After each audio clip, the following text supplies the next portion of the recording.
Looks like I am boiling.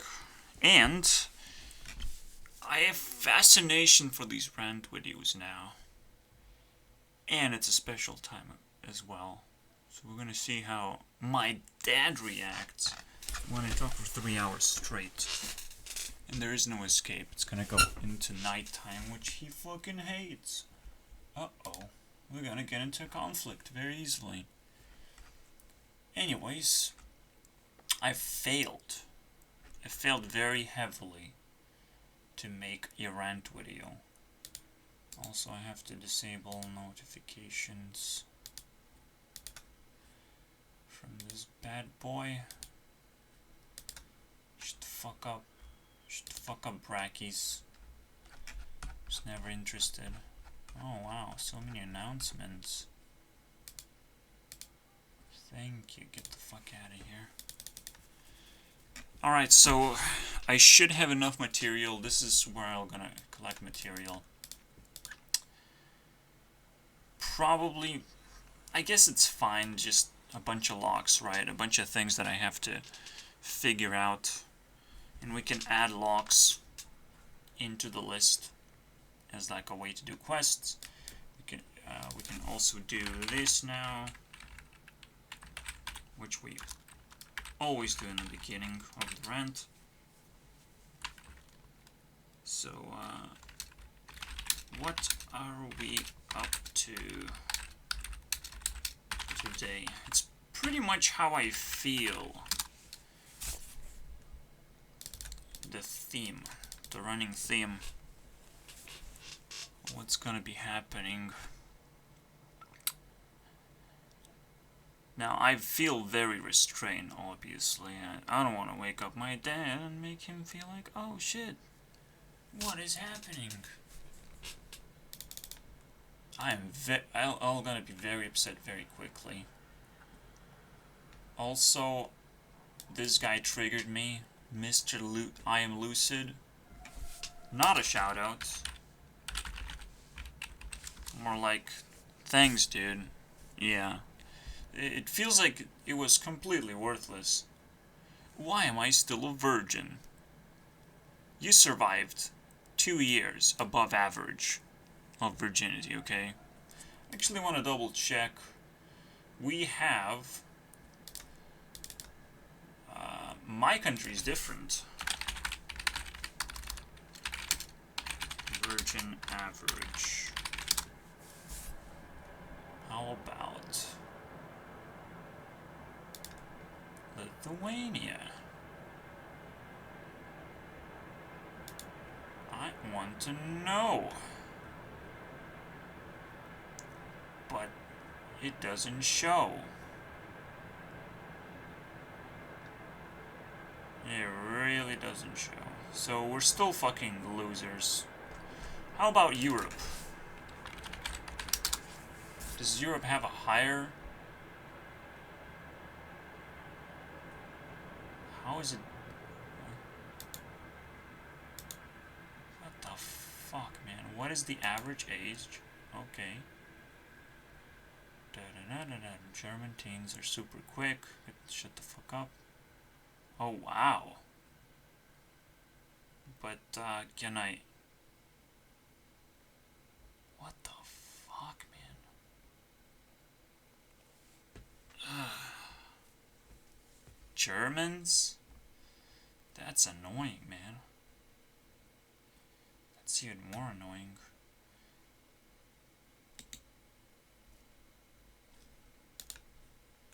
This is annoying because now I have to read everything and like... See, that is ridiculously annoying. This is stuff that I should be able to get into and talk about immediately. But technically this is science too. I don't know. It's very good to have it in a video because of how awkward it is. I try to pick up some data and it's incredibly awkward. There's one thing that I can still do if there's a map. Okay. Virginia Boss age map. How about that, boys? Images. I love maps. This is really cool for me. So most European countries don't even have statistics like that. Fine by me. Jesus Christ, these fucking assholes have populated the web with policies. This is unbelievable. Government is the greatest disease ever. It spreads so fast.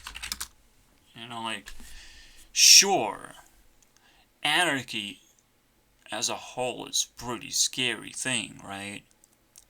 But there is something way above the government, and why we should constantly chase anarchy instead of trying to submit to the government, basically.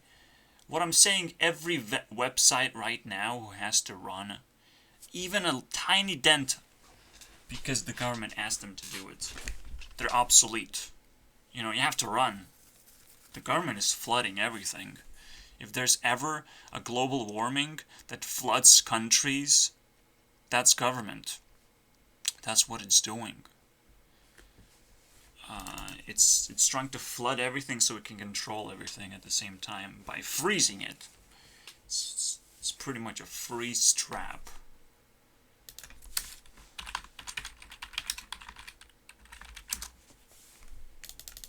Okay, the best way to control things is to stop time, of course. The best superpower government is constantly chasing, I believe. Especially if you have just slightly more self-esteem, you have more luck in stopping time. But you still don't know what to use that technology for, that spell. Obviously, this sounds like nonsense if you don't know what that means. But yeah, government is actually pretty good at controlling women as a whole as well. And empowering them too. They're really hoping that women are going to come together and stop time. Which is going to make actually positive changes, not negative changes. So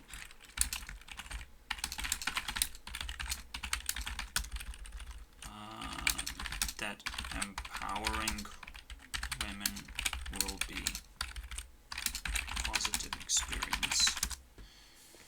Most of the time they hope the time will stop, but literally it's like government just throws away the clock. The concept that you have to finish what you started to be able to move to the next step in life. In fact, it's almost like the clock can be start to glitch and stop time in various periods for various people. And this is where I'm gonna stop talking about it. Currently, time probably, okay, again, theory, stops for groups, people, and because you can't stop time on your own, but it stops for a lot of people right now, as if it was glitching. Now there is no evidence right now, this is just how I feel. Okay, and most of the time, you're not gonna enter a rant any other way. You're not even gonna make a video any other way.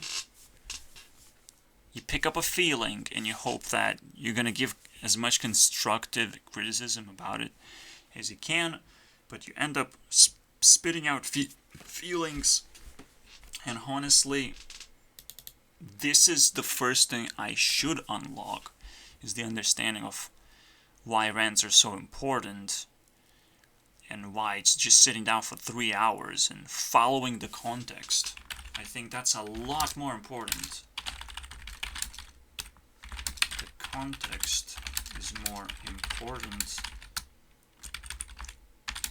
than dumping feelings. Those feelings, when dumped, that's your baby. Now you have to follow it. Now you have to take care of it. Now you have to look at it and understand what's going on. It's not as simple as it seems, okay?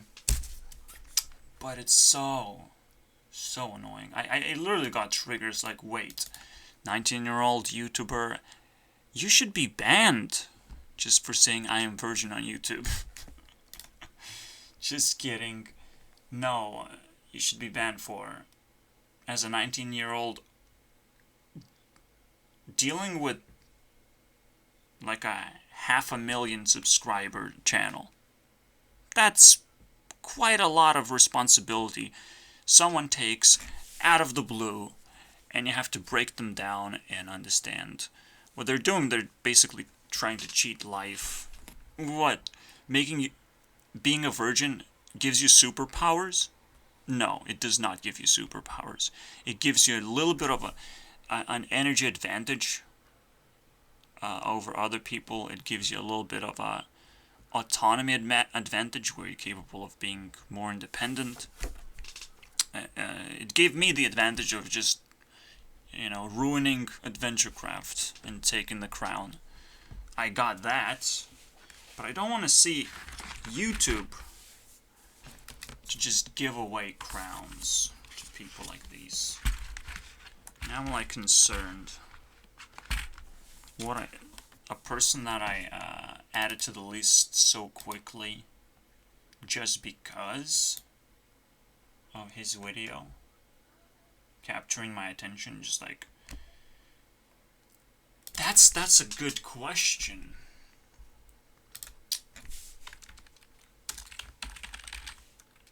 I mean,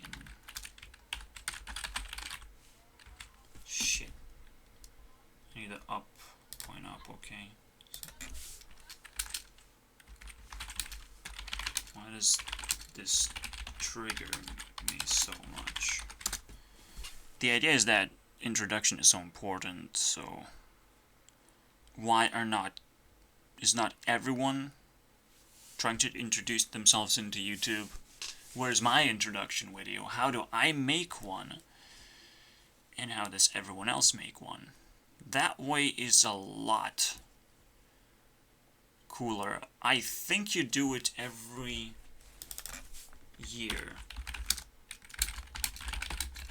You need an intro video to your channel every year.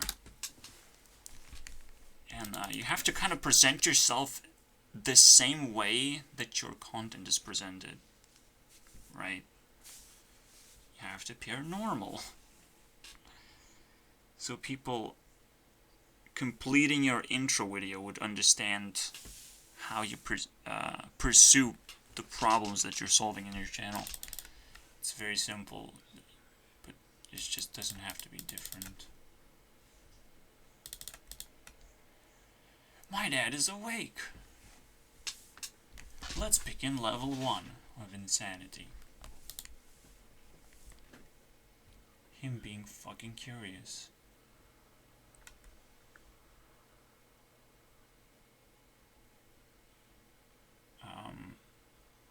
So yeah, we have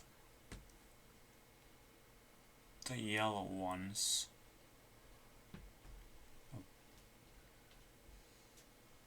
Orange ones. I don't see. Oh, this awkward. Actually, Americans are trying to be darker yellow or something. I don't get it. I also don't get why can I zoom in into this fucking thing. This is unbelievable.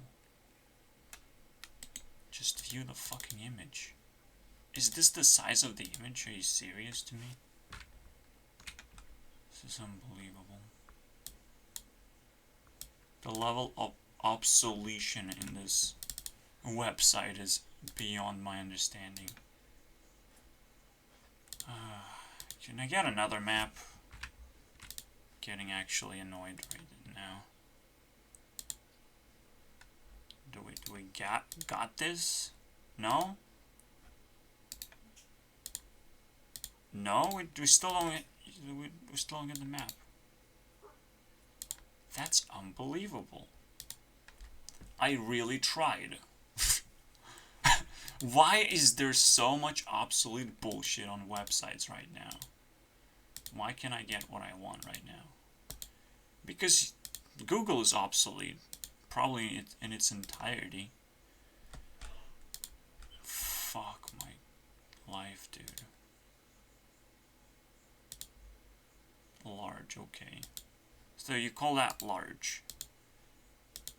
Nice.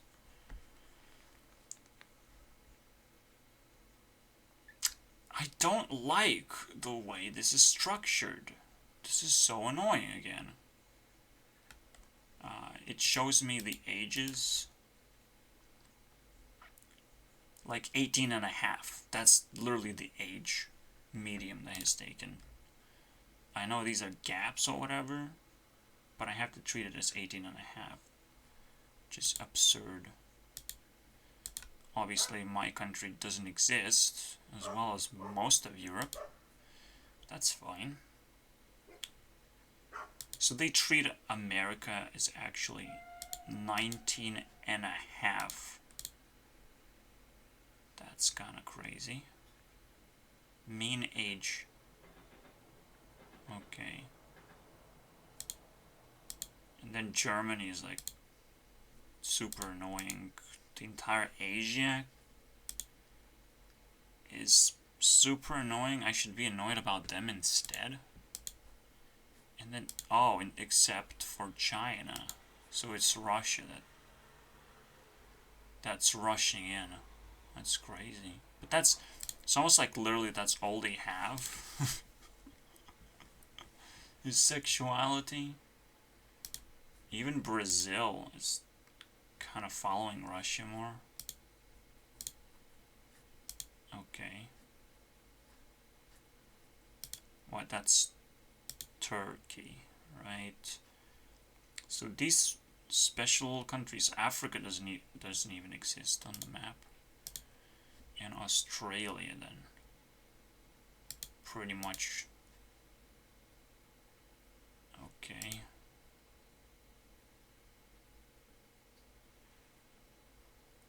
Okay, Indonesia, yeah. When you do that, that's a tough thing to do. Lose your virginity, then it's like split guts on the map. So yeah, I think the problem with China is like they have bans. India might also have bans of when you can have sex in the first place. Like, they have such huge population. But that's crazy, right? How can overpopulation create such a paradox? Well, here you go. Because you bet Russia has like 1/3 of China population and has this massive country. So anyone bumping into each other is like, yeah. Or just going into schools is like, yeah, I know that's my only opportunity, basically. That's what happens as a culture as a whole. But for China, it's like when you're over-regulated, over-observed, overpopulated, you almost feel like you have no privacy. It could just be a privacy thing, basically. Who can get away with it? I don't even know, man. What is this? Because I want to see patterns here. Also, by the way, Russia is not that massive. It's just as we go up, things get out of control, scaled up. Around this line, things get very awkward. Because Brazil probably pretty big as well. I don't know. This is so awkward to look at.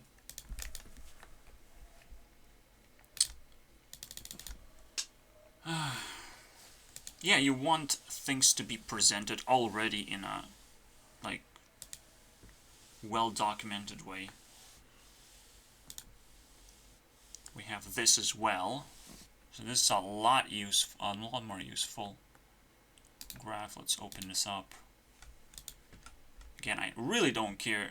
It's just this guy shows up and he's like, I'm a virgin. You know what? And I'm 19 years old. In Mexico, you would be completely normal human being right now. Just completely normal. And you're probably gonna get smashed with a fucking hammer anyways. The moment you brag about it too much. I can't do that. And get away with it. Okay. Because I already did. Nothing happens for me. But some people might not be able to get away with it. And I have to be aware of that. So, yeah, Indonesia is being shown as a special little bloom China. It's crazy. Still crazy to me. But here you go, USA. It's actually ranked here. Which is not what my internet says when I exclusively look at USA. But here you go. Still pretty normal. Half a year above the virginity level. And hoping to keep it, basically, because now you bragged about it, so you're hoping to keep it at the same time. Will probably make your life a living hell. I mean, because it starts getting pretty messy, I'm not gonna lie. When you break normalities too much. So I should be around some decent European country standard. Okay. I'll just go with Italy. Maybe, no, with Poland. Because Poland is like our neighbor, actually. So 19.4. It's kind of like my standard. So I look at this and it's like, you're average. You're literally average when you make this video. The most average piece of shit you can... My mind is blown right now. You're not even allowed to make a video like this. You're not even allowed to get subscribers then. But he's a cheater. He's such a fucking cheat now. Because he's trying to cheat his dreams and become lucid. As the main goal. Trying to no-fap. To get as much energy as possible. But in the end... You get to be a 19-year-old with a YouTube channel. So, I wish I was bigger and I could just gobble it up. You know, I can create enough outrage where he has to report back on me and be like, what the fuck is going on, right? When you have an army on YouTube, you kind of get to have a lot of fun, actually.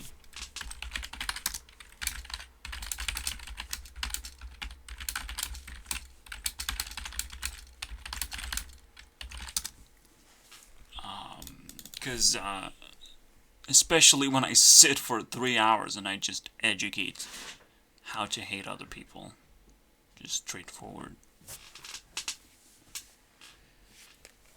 It's not even that hard. So I hate a lot of... huge portion of my life. And the hatred is just now running around. And wasting my time potentially. But we don't know it yet.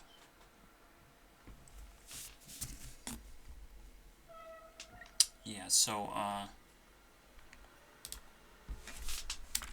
this is my average, this is his average. You know? Shut the fuck up. But I'm still a virgin.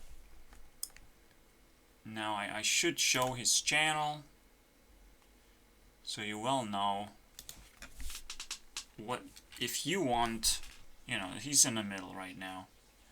Look at your kid when they're talking to you. Let's look into his channel in general.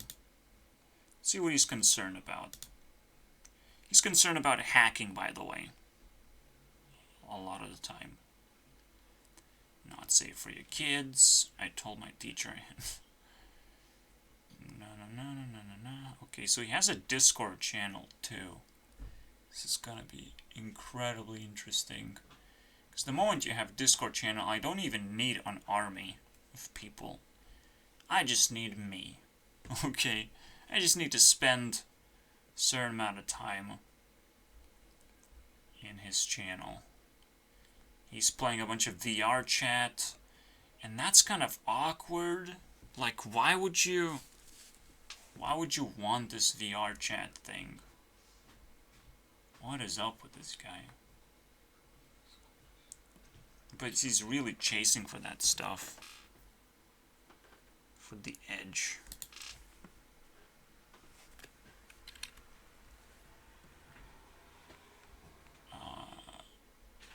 So here you go, and it's 2 fucking years down the line.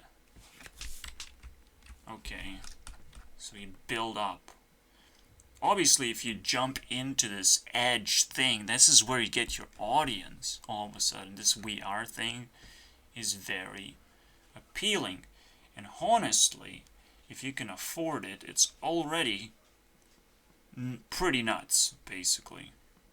I'm Still the Virgin is 2 months old video, by the way, so not a big deal.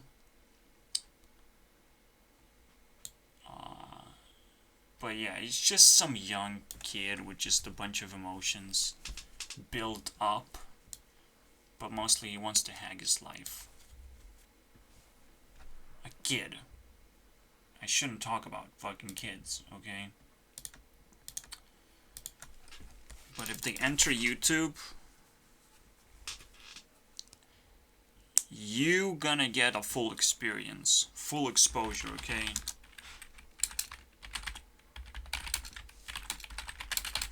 Is a real deal.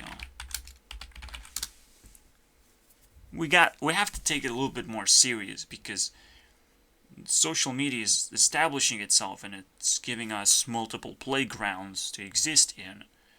But YouTube for me is a center, and it requires ridiculous level of establishment. I'm not saying he's making like bad quality videos by any means. I'm not supposed to have more subscribers than he does just because I'm better in thinking, because I am better in thinking it above everyone else. Just way beyond normal.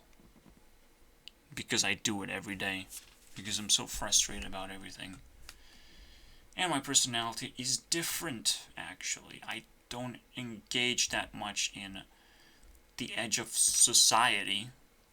Trying to hack society, right? It's almost like throwing the I'm a Virgin card is actually a trick to trigger society to follow him. It's a very neat trick. And this sort of stuff is happening all over the place. Right now, it's a scam world. Okay. Just like the circle is filled with scams. The TikToks, the apps, the ads, and Tinder as well. These things don't actually work. Okay, you can get something out of it if you're very vigilant, meaning that you're going to take whatever is valuable. You know, just like you can be vigilant, homeless person, and be very good at digging through trash very quickly, and pick up this skill as if like you own most places. You're just gonna dig through trash. You're gonna go at special times, like early in the morning, and you're gonna go through it. Like you can pick up and be a vigilant and homeless person. I mean, this is badass.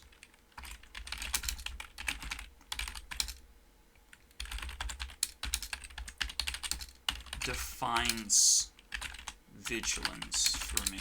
This is the best example I can give you at the moment, but you must know this is just basically picking up anything you can find that's useful. this is how I see vigilance. Let's look at the definition of vigilance, because I'm very curious. Vigilance is the action of keeping careful watch for possible danger of difficulties. That's true. That's true. But you're also like, why is this not a wholesome skill to have? You know, you're very careful of the dangers because you don't want to waste your time. That's the biggest danger ever, right?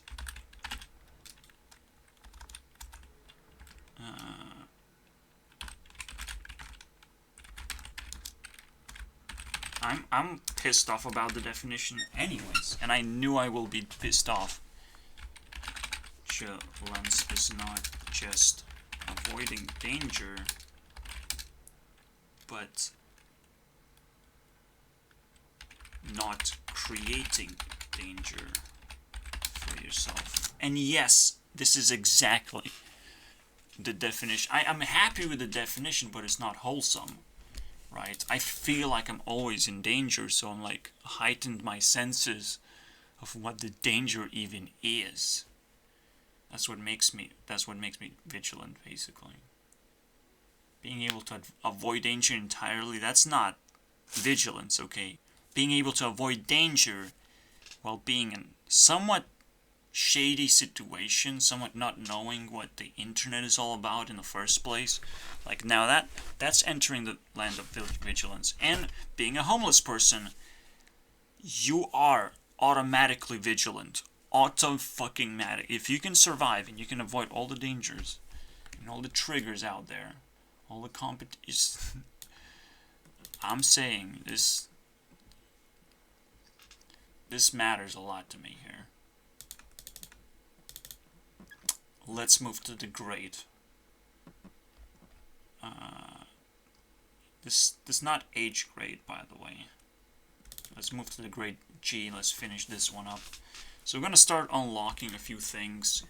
I looked at Tana just a little bit more, but it's more like the only fun thing that happened, I followed her friend, Ashley, and then a bunch of scammers poured in.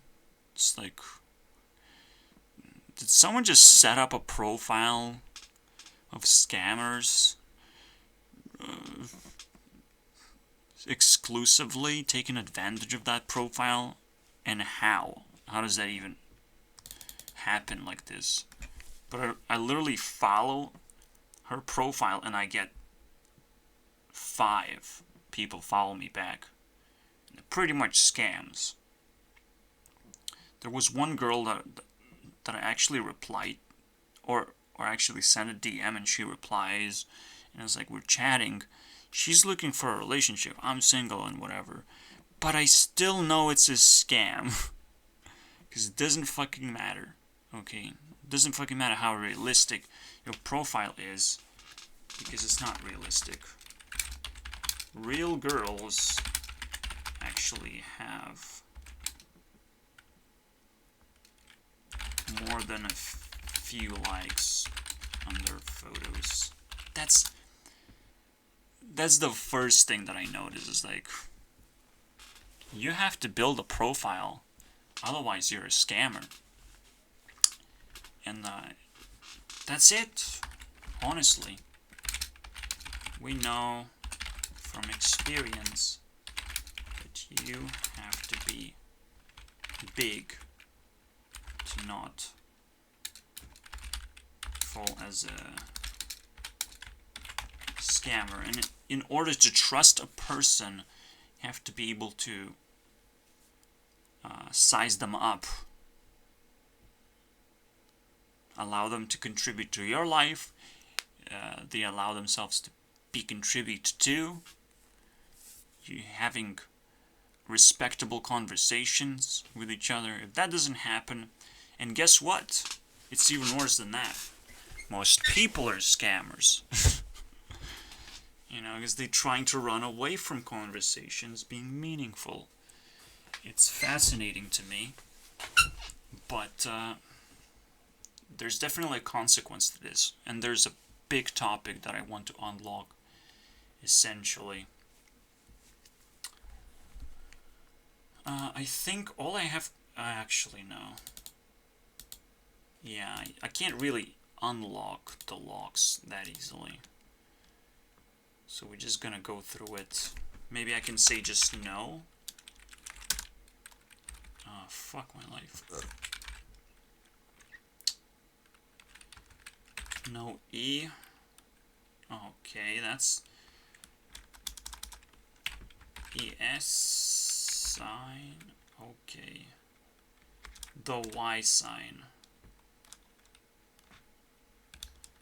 That's annoying. I can almost like give a certain score after every lock of how tough the lock was in the first place. So I can try doing that. I think this was pretty tough. And this unlocks a bunch of points for me. Especially I can like line up locks and see what the average is of how many problems it causes. So I'll give the 3 points for now. I think it's almost like 4 points. Because potentially, like, I'm looking to enter his Discord server, but I'm also not looking forward to it as well. It seems a little bit boiling right now with weird stuff. With weird...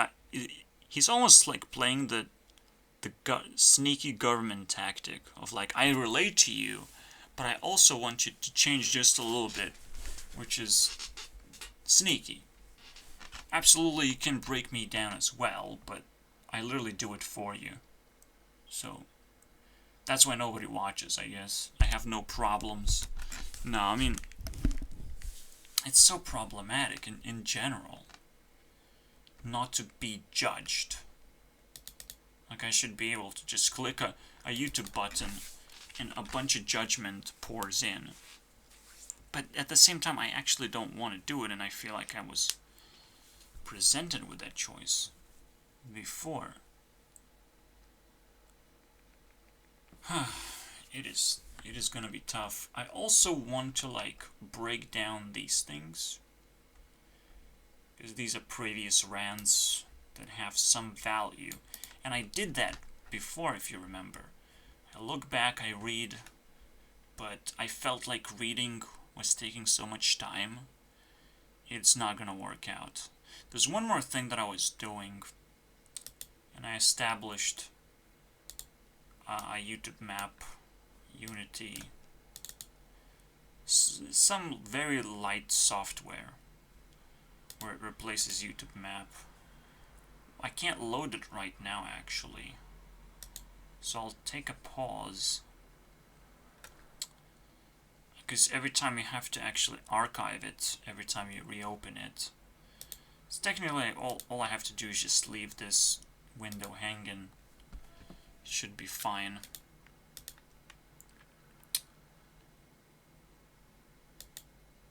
This is like the archive. I'm not sure if the archive fits in its entirety in this string reader. There could be a limit. There could be a lot of problems basically introduced. Like, I can't scroll down, a problem that I really don't like right now. Probably have to do this. I can't even do that. Amazing. That is amazing to me. It doesn't automatically scroll down. It actually automatically scrolls down, and then it doesn't scroll down.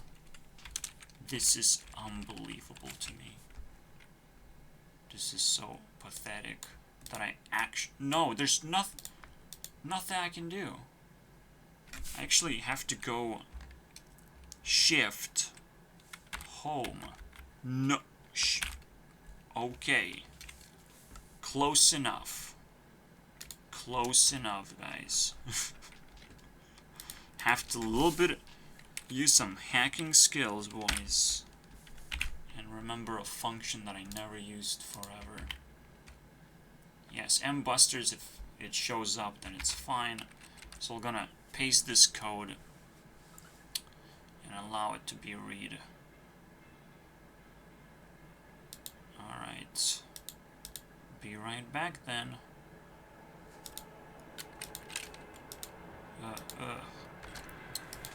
Ideally, I need to save the archive into a text file and then load those archives. So that's going to be a little better thing to do. Let's go ahead with that. Alright, it actually worked flawlessly, and all you need is like a text asset. It's still awkward. Unity is still an awkward mess. Sometimes things that work in editor does not work in the actual game as a thing you can use.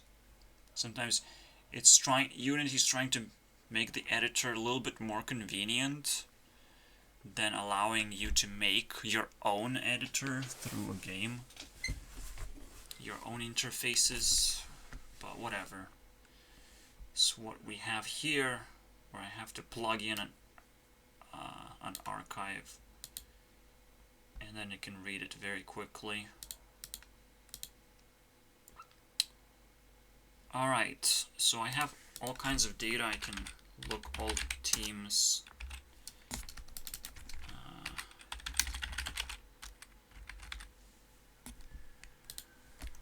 And I see a bunch of teams here.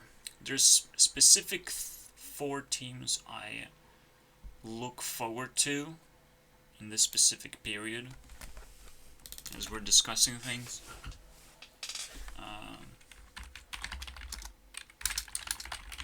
To discuss equality games, which is something that's supposed to happen as soon as possible, especially now that I see the results as they truly are.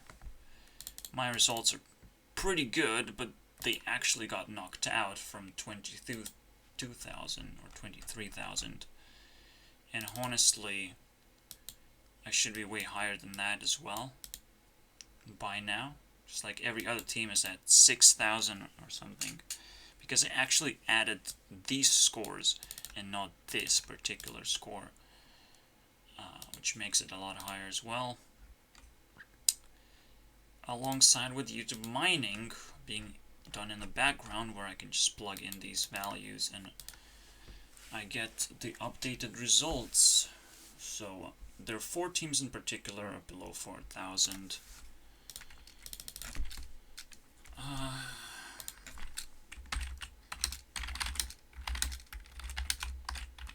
And it's worth discussing that, because essentially when T-Series hits the scene,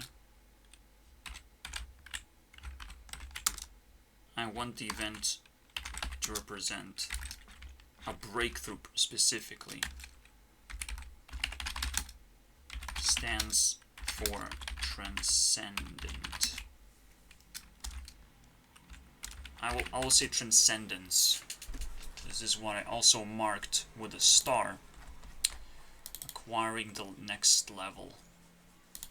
Still worth knowing.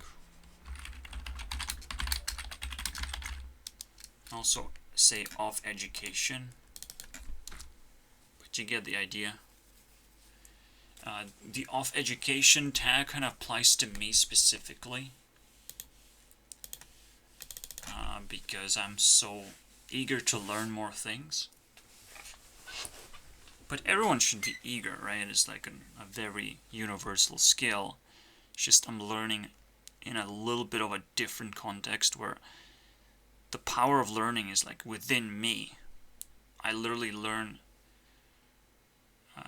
just being completely alone, completely grabbing the ideas that I care about, the environment that I care about, and I almost like find the most purest form of self-training and the way you have to think to start that sort of process. It's quite tough, not gonna lie.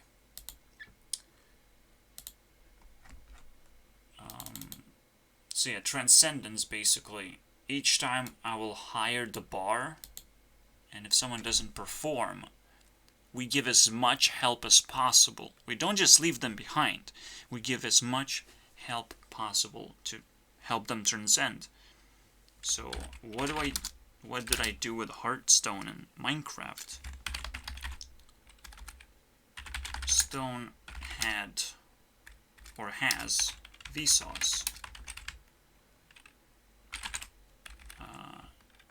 Interest in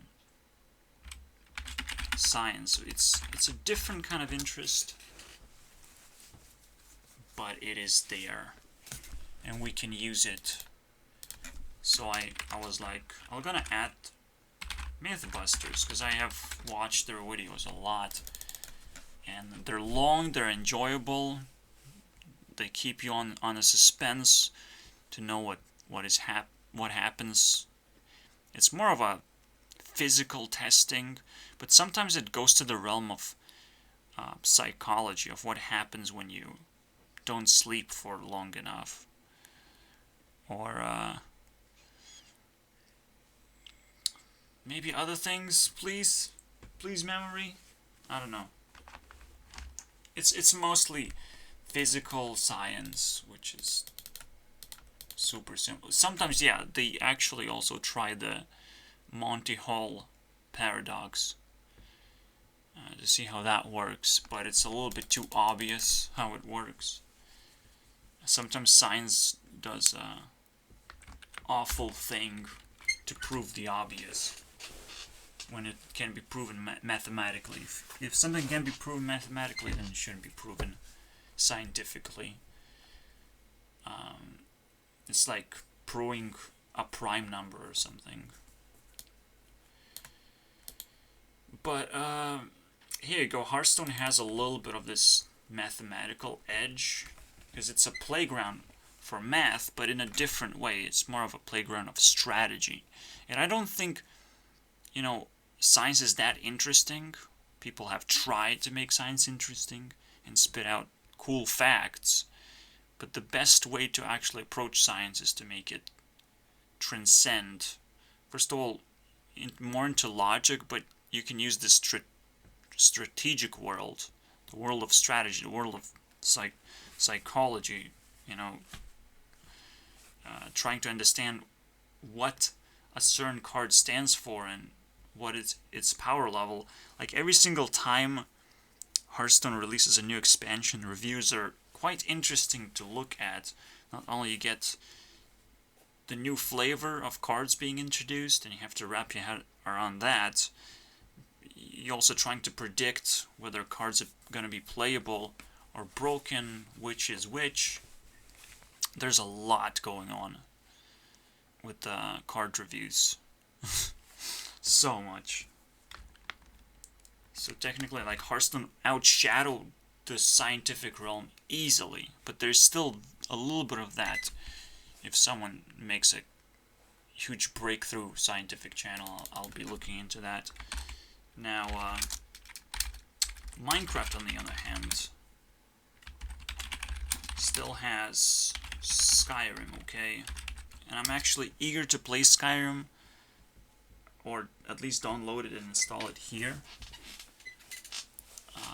It has always been the craziest game that I've never completed, and I don't intend to complete it. I intend to play it incredibly slow. Like, I've reached level 30, and that was the greatest achievement, I think. And replicating that achievement is tough enough as it stands, especially when I kind of crank down on the ways that I cheat Skyrim a little bit. I crack that down. I figure out how to clean my behavior, so no cheating happens. But Skyrim sometimes cheats you into dying. But you can avoid death. You can actually build up strategy as well. But it's not necessarily related to Minecraft. What is Minecraft in general? We can talk about tech, for example. We can add like text channels. That's not a lot. We can add like special games. I think I still haven't wrapped around what Minecraft really stands for. But it's popular, so why should I care, right? If something is popular, Minecraft should be able to stand on its own, just maybe in some obscure ways that I haven't figured out yet. I can still watch Dream's content, he's still uploading. Maybe Techno is uploading a little bit. But here you go. It's a little bit harder to wrap around what's going on in a field of Minecraft, but it's a big field, so I'm sure I'm gonna continue exploring what's going on. Most importantly, both games are in danger. I am always willing to beat those games. And I have a specific thing in mind right now for Hearthstone. I believe I'm gonna do the matching game, as I already showed the demo. Spit out the demo on my Discord. But it's gonna have an even bigger twist. First, I need to prepare my engine, which is the ray tracing engine, and it's gonna basically beat Minecraft and Hearthstone at the same time. I'm probably gonna do like a quick scramble Minecraft version of some kind. But I actually know two games that will help me basically. The ball game and puzzle game. Okay. So even though it's like just match 3, it actually will also have cards flowing in. So you will also be playing a card game at the same time, but those cards are just your abilities to form the board. Sometimes you might even be able to summon a minion that does consistent damage until it gets removed. But that would be almost like too hard to do it at the same time. Mostly, you actually gonna receive, just like from Puzzle Quest, an RPG experience. The cards are not minions anymore. You don't just control a bunch of minions and summon them and summon a bunch of dragons or whatever. Like, it's a little bit awkward the way Hearthstone is being handled. Armies fighting each other. It doesn't feel very personal. Especially when there's some broken cars that have to like justify their existence or something. So sometimes you just make a foolish design decision when making a card, just because it's supposed to be a minion and it's supposed to represent something. I understand that actually it's not that impossible. It's crazy. It's the funniest thing, by the way. I saw Ben Brode trying to recruit game designers, and he picked up Dr. Boom as an example of like, let's make Dr. Boom a 9/9 and then spawn like 4 bombs instead. And he showed how it's done. Basically, they have what kind of interface they're using to do it. I felt it was just as outdated as what was it? It looked very similar to Creation Kit. I don't like that sort of interface. It does feel a little bit like Unity, but you know, it's more like a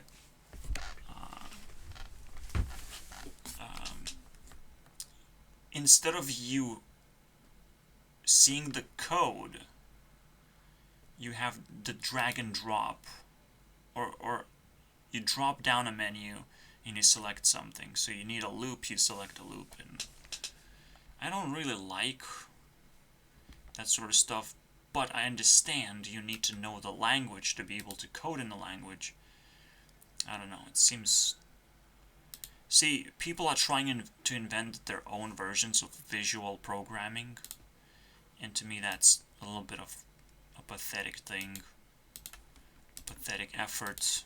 It's best to wait it out and demand it to be released to the public how do you do a visual programming where everyone can use it? Because now I see engines actually be built upon that. At the same time, I am actually trying to do my own style of visual coding. I'm very interested in that. So beyond the game designer, I was almost sitting in the game designer chair this whole time and getting this experience that the software is actually kind of crap. But it was a very interesting, funny video from 3 years ago. Ben Brode, the master of Hearthstone at this point, the seller of Hearthstone. I don't know, the charisma boy who should have never quit, should have just became his own thing. Transcendent type of creator level, I don't know. I guess people like these gonna make mistakes, programmers, whatever. But he almost like introduced that the game designer chairs are lacking guidance, I would say. And that's why there has been so many foolish decisions, foolish nerves, all the way up to this point, and major problems were never really cleaned up. Hearthstone is still, for me, a very problematic game, but you can still allow other people to enjoy it, and you just sit back and just collect the most juicy content, I think. Sometimes it's best to let other people handle things. let's just put it that way. Okay. So I don't know, maybe it was too much pressure for him, who knows. But he was publicizing a recruit process and encouraging people, if you like this job, I can't wait for an interview. It's the funniest thing, but like, what do we have in here? I'm taking it very slow, obviously. But maybe we're gonna speed up. So my dad came back. That's a worthwhile thing to talk about.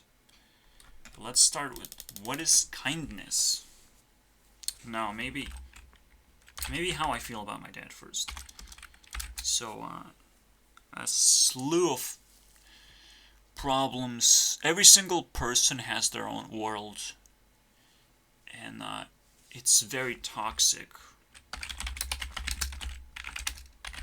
when people force their worlds onto you. And being a son of two parents that have incredible egos and literally no respect for you as a person. Nobody has respect for me, ever. I have never seen that happen.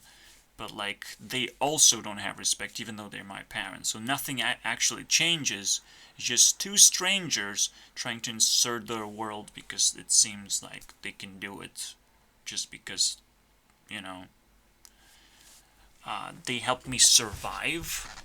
They didn't help me grow up, which is why this is so problematic, okay? And still don't.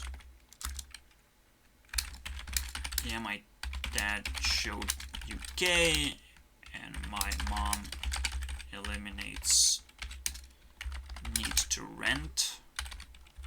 But essentially, these are very minor advantages that I get, that everyone's supposed to get. A simple access to a certain job market, and then being able to stay at home if I just can't succeed in life, and I can just go through life slowly, burning away resources that we have. You know, two parents should be able to set up one child to survive for the rest of his life. That's how I feel. It's working out. Definitely works. Check mark there. Obviously they will not be happy about it, but who the fuck cares, okay? They didn't care about my happiness, and this is ultimate recipe for failure. If I'm not happy, I'm not gonna pursue crazy things in my life. I'm gonna try and be safe. I'm gonna try and save energy. I'm gonna try and be somewhat dedicated to my work, but also willing to look around, which I did, and try and learn everything, because I have to, because everything all of a sudden is valuable. I can't just specialize and enter society with a thrusting motion. Come and get it, man. See, that's what makes this person so insecure about his virginity, and why he actually talks about the 19-year-old status, virgin card. What? I survived 1 year. That's incredible. I'm actually heightening our self-esteem of when to have it. Fuck you, man. And we're gonna have to talk about it. We're gonna have to bring it up as more and more problematic. Alright, so I think I kind of scratched the surface here. Unleash a little bit of hatred towards my parents. But it's just to say, they give me something to help me survive, but that's all they're gonna get back. I will survive. I will not try and perpetuate survival as if, like, I'm enjoying this, you know? Happiness can even turn survival into a roller coaster. You know, if you're happy enough and you kind of hold survival in your hands for a long time, essentially you can sometimes jump out like a dolphin out of the waters just to feel a completely next level environment, and you jump right back in because you can't hold it forever, but you're happy, you know, just getting a little bit of wind that one time. You're just happy being able to do something that most other fishes just don't do. They don't want to be gobbled up. But here you go, you can turn it into a roller coaster. You just need to feed your child happiness. That's all they really need to deconstruct almost everything the world has to throw at them. And be attractive too. Like everything. Everything comes down to this one thing, and it's really not that difficult to keep track of.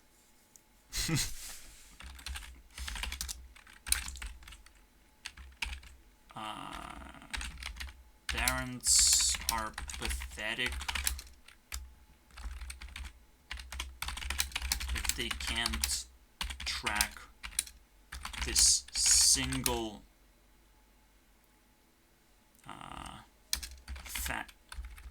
major life factor.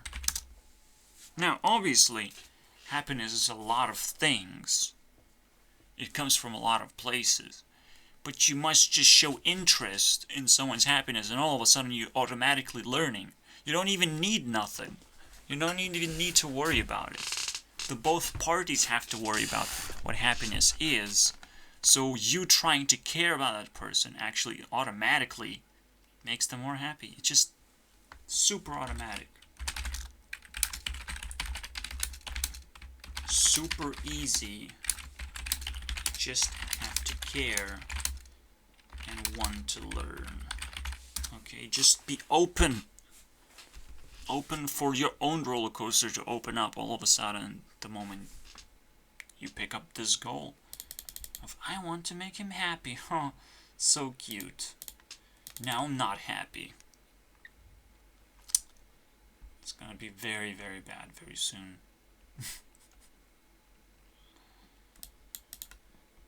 So my dad comes back like yesterday. We didn't do anything special. But there's probably some logs being not in my favor, basically, as well. Like some plans that he's doing something stupid. It's like, I'm gonna waste money to repurpose a house that we have, that we own. That's cool, but I'm still more interested in just selling it, or just keeping it as it is, but slowly improving it. Maybe it's a cool idea, I don't know. But it doesn't seem like, like a good dad would invest into me. It's like, what do you mean? Like, if I'm being ignored, I will always be like, yeah, that's cool. Just stay away from me, because you're not helping at all. I don't know what kind of principles he has, but like, I'm sure it's gonna be just as hard to like get some money for a router or something. It's like, no, it's fine. I don't need internet or whatever. Like, sure you don't, but I have a problem and I need money for it. So he didn't just came back and started contributing to my life. He came back to contribute to my stress, as if I'm supposed to handle everything. Him being drunk, him smoking around, just completely wasting my environment in general. My dad doesn't contribute. He has bad habits and is cranking up stress in general. I'm not sure what's gonna happen out of it. I like stress. I can handle it. I'm a good survivalist person, but I will not be happy about it. Okay, especially when I don't have much. I just don't have it. Alright, so we done that a little bit. We cranked it up to 4 now.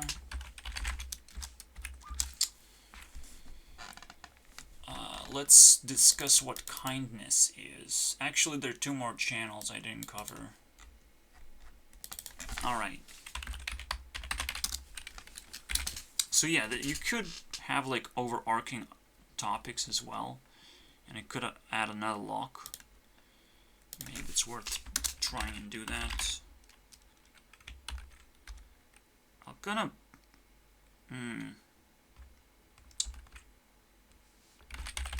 Maybe like this, an unlock, just because we already started through the video. So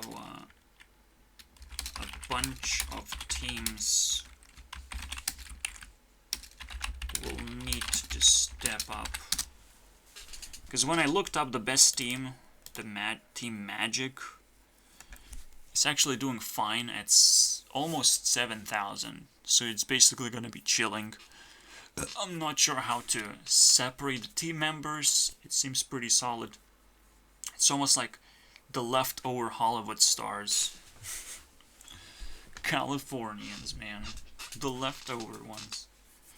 Fucking hate it now. California just stood out all of a sudden to me. It's like a little special place. Here's what I've learned. Has 55 electoral votes. Couldn't elect Hillary. Apparently, they must be clustered there. All these leftists. They're clustered. They can't spread to other states their ideologies that easily. So Trump won the election, and it's super fair, basically. The popular vote shouldn't matter that much, okay? It's all about how can you spread your ideas, and not whether you can win the popular vote, whether you can intimidate most people. I think all of a sudden this is now a good idea for me. The Electoral College, the way it was built for elections. The problem is, I still don't think elections matter, and I still wouldn't never encourage people to vote for any reason whatsoever. I feel it's completely a waste of time. It's pretty much government support if you allow government to just establish its importance over you. Elections don't matter as much as staring at your phone matters. Like if government can't even beat your phone away from your hands, yeah, you can do it for this particular occasion maybe. But the idea is that if you learn how to use a phone a little better,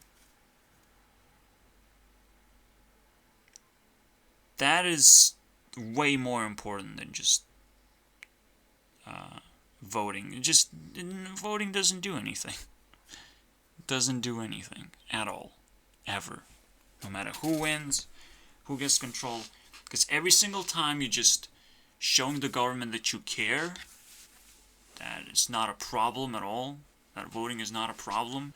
It should be a problem. You know, you want power as a person to be able to decide more things, right?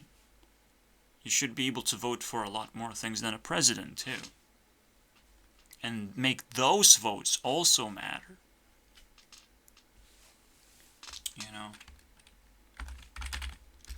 In other words, voting for a person is actually less important than voting a policy, for example. So that would be a lot cooler that way. But here you go. A little bit about election. Just because California stood out. So you're not satisfied with 55? That's like the highest by like 20 points. You can look up Electoral College real quick. And see them numbers. Hopefully this time I can actually view the image. We have 55. New York is at 30 and Texas at 40. So 15-point difference pretty much. And then whatever this thing, Philadelphia, I guess. Me. That's me right there. That's me. I'm in the center and I love number 4. That is me. Congratulations, me. Me wins. Think about it this way. Trump has been spreading out across a huge spectrum of states. And there are these outsiders trying to run away and trying to spit fire, you know. Completely separate from like the majority of where everything happens. Illinois. It's almost like every single supporter of Democrats are next to water. Just kidding.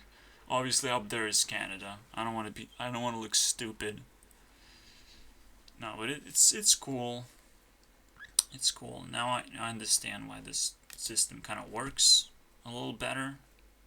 You must stop looking at things one-dimensionally. It's really good. Popular vote is not exactly a way out. But yeah, it's something to consider. You know, popular vote. I mean, you look at it, it's worth considering, right? Like, it's worth trying to step out of your bubble and start dealing with different opinions all of a sudden. That's what you need to do in order to win. You have the popular vote, but that's half of the work done, okay? That's so cool, actually. Because you're able to hide in specific places in United States and still kind of tilt the ship, basically. It's kind of fascinating. So I support electoral college because of the tilt mechanic, but of the spread your ideas.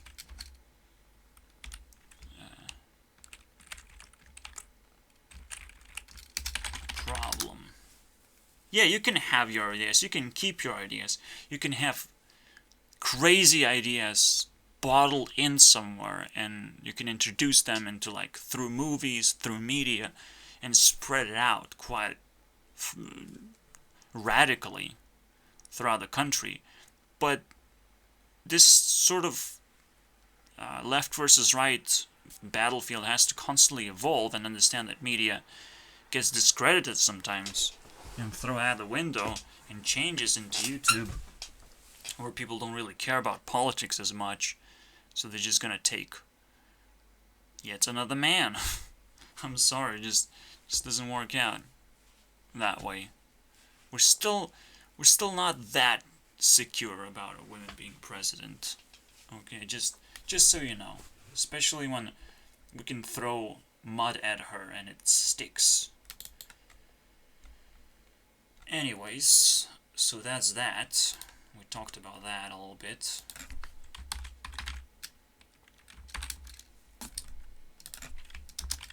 So, unlock elections.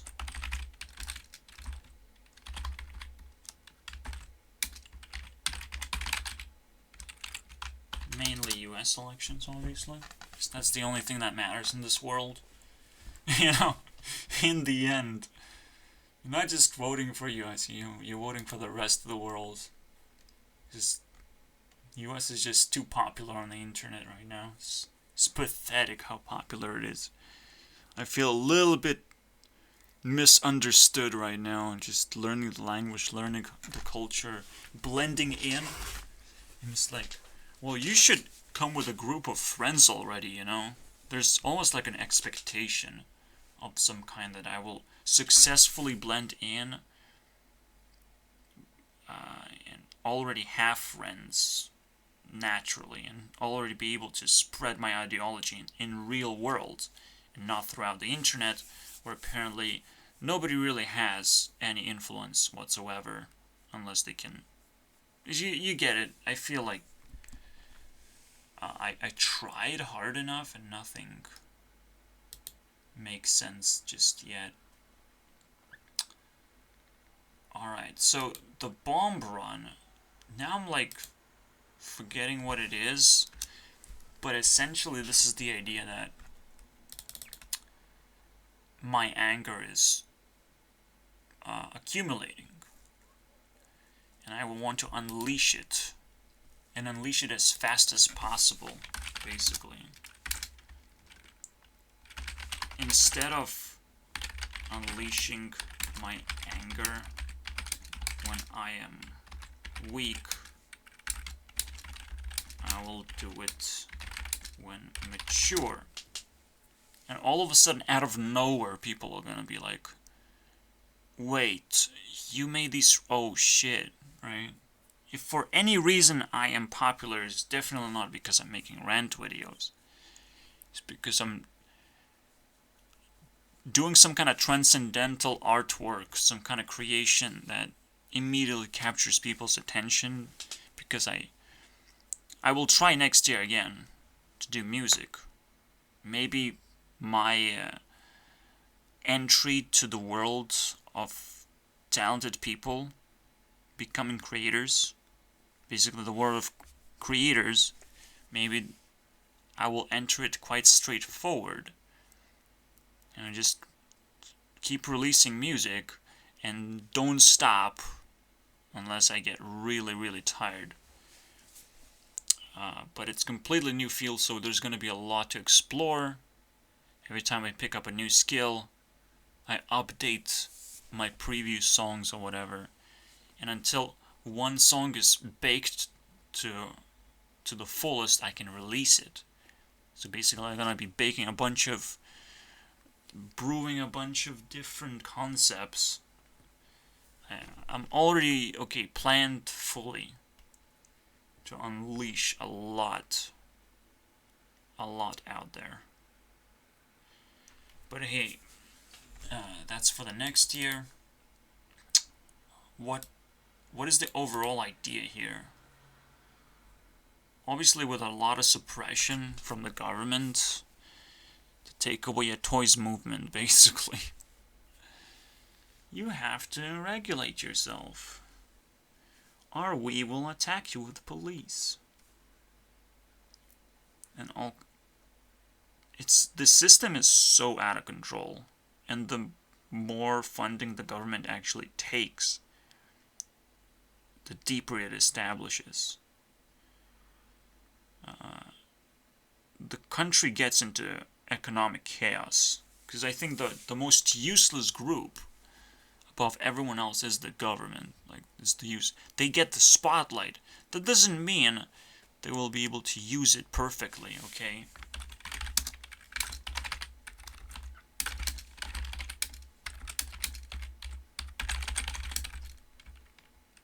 It's almost like a Jake Paul type of career. It can come and go, or it can linger like Mr. Beast.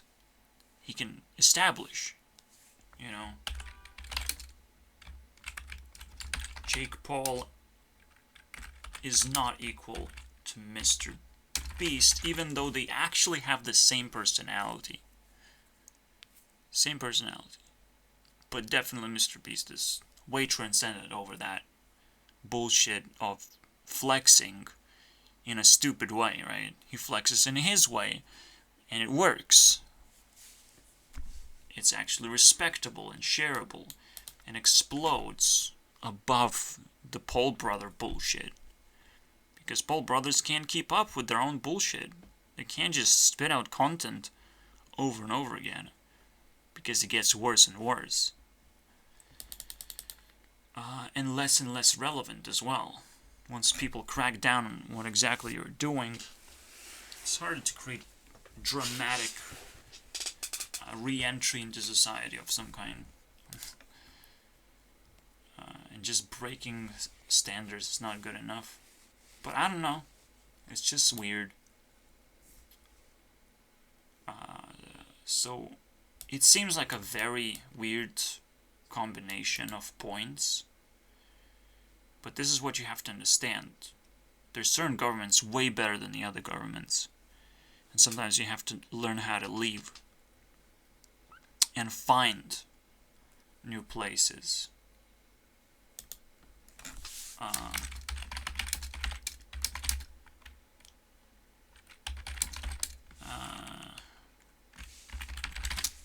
I don't know. Just learn how to choose, obviously. Learn how to make the choice. Sometimes you don't feel like you can move, but you should be able to move from Venezuela, for example. Just run. The most dangerous country. Nice label. I can't respect it anymore. But I definitely encourage everyone to run. Because even though the government is on a spotlight in Venezuela, it's known as the most dangerous country. That doesn't mean it's good to be that way. It's almost like these problems present themselves as quite obvious, just like Jake Paul and Mr. Beast. It's quite obvious, but some people can still mix things up, and you shouldn't latch onto that. You should just go, move, make that choice, make a difference in your life. Don't stay in one place, because governments are pretty toxic. For me, I don't have a choice. I don't have friends. People are not presenting me with abilities to move in somewhere and explore different places, so I can at least spread my wings and understand. Start comparing things, right? Start helping people in the first place. I still have no ability to move at all, anywhere at all. There's none of that. I have no ability to move, get a job. None of these things presented to me, even though that should be a way of life, right? You create an opportunity for people and you're testing whether someone else wants to take it or you have to like try and build a family out of it. Whatever happens, like you have an unstable space that anyone can jump into, and you can take advantage of that because now you are a real estate agent all of a sudden. Everyone is a real estate agent. This reminds me of another topic worth talking about. It feels a little bit more dramatic for me personally, okay? Ari's new boyfriend. Cool, the real estate agent, the Dalton Gomez. But let's just call him D. Gomez, okay? That's fun. D. Mr. D. Gomez. I don't care, but his background just sounds super similar to MatPat. Is like, I was a theater kid, and now I'm a YouTube kid. YouTube theater. I was a dancer, and now I'm a real estate agent. In other words, I was a complete trash. And then I picked up some kind of ultimate business plan and knocked everyone out immediately. And all I care about is pretty much money because real estate is the biggest scam ever. Okay? The ability to get someone stuck in a specific place and put on gravity on them to pay rent, that is the greatest scam of all time. I felt like I was sucking into that. Obviously, if the economy is great and the jobs are great. See, there's a fine dynamic. So I don't think UK is like that terrible, but UK is terrible at letting you live there. You just go there to work, and that's all there is. And if you do it correctly, you're gonna be fine. I made a mistake, and I was not fine in the end. Alright, but it's all about work, man. It's all about grinding. You go there and you grind, and you come back and you chill. And you have to make that... maybe it's a worthwhile choice. I don't know. Maybe it's worthwhile to explore this choice. I'm sure my dad is going to present it to me anyways. Like, you want to go back to UK now? Fuck you. That was a reasonable experience, okay?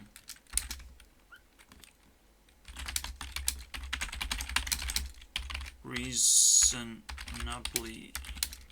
good, and I would rather take money than move.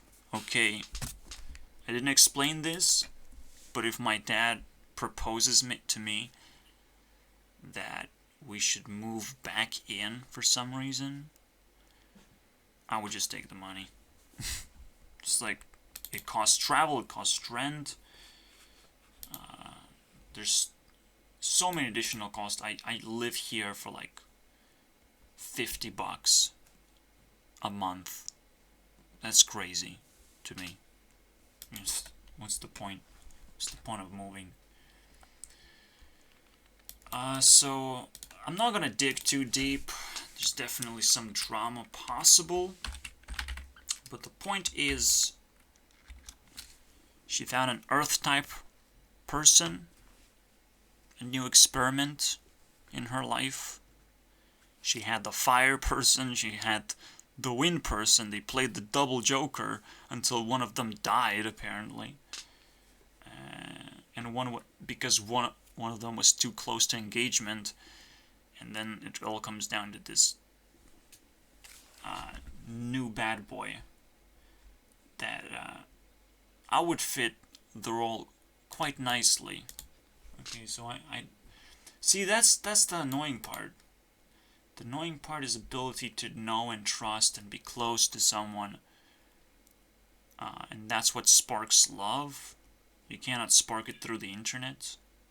Nobody really has the tools to and the muscle to just nail the internet as a whole. Get rid of scams. Build a wonderful Discord server where everyone's in this special contest. To almost like present their profiles, but they will also build their profiles. Imagine that.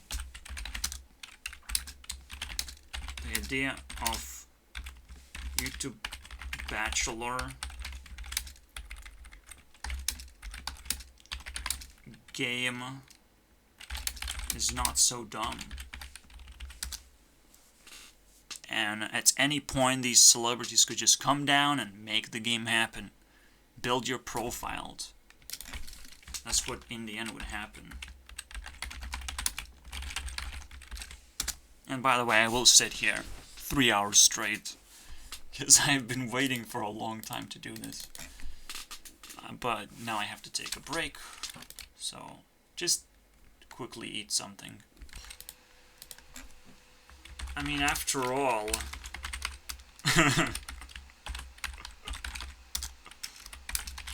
Selena was pretty desperate to search for boyfriends. Yeah, in angry ways. I don't know, man. Turning people into frogs just because they don't fit your narrative. Man, that's a lot. I know where she comes from, because I'm a creeper too. But yeah, I know I like doing damage to other people if they just don't fit. I'm like, I'm gonna try and make myself fit. I'll try. You like it or not, maybe this works out. Who knows? I'm just that kind of person, because I know in my mind you can make things work. You can't just somehow make things work. Even if they throw an error a few times. If they don't exactly fit the way they were programmed. But that's fine. And technically I can't blame her for being a little bit too toxic on this one. But this idea has to... Let's go, man. Let's go, miss. If you want to do some Gomez bullshit, let's go. This is to the max. New boyfriend? Yeah, I think so too. I think so too.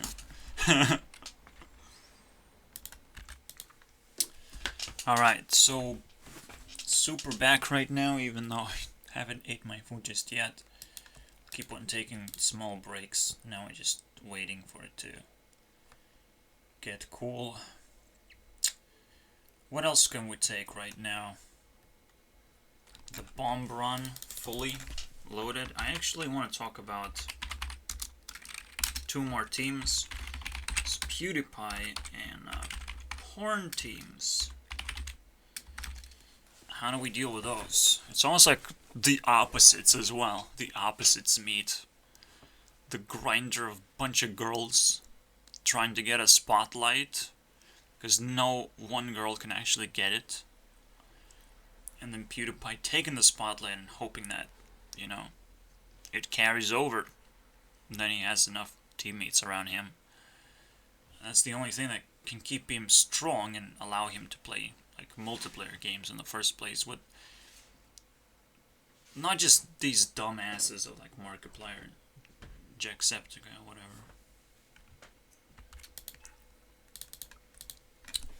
Or Toastken if he still plays video games. Let's hope that never happens. After all, Markiplier just is such a weird guy. So, for a long time, PewDiePie has been uploading daily. It's actually quite fascinating. I put it this way, like, legacy matters on PewDiePie's side more. Porn is always, like, on this low end where it's almost like nasty, nobody wants to do it, celebrities don't want to tip their toes into this industry, as if it's awful. I'm sure that every awful landscape needs some kind of guidance, creative people to come down basically and be willing to help out, reshape and repurpose something that's already useful. Like, what's the problem? Right? There's never a problem for creative people to just jump in and be creative, but it does require just additional level of a lot of other additional basic skills, right? So this is how I say it. Even though porn doesn't require much, it's actually a tough decision to make for a lot of people. Obviously. Even though it just doesn't require quite much. The toughness of the decision actually comes where you don't want to do this too early, because you're not known.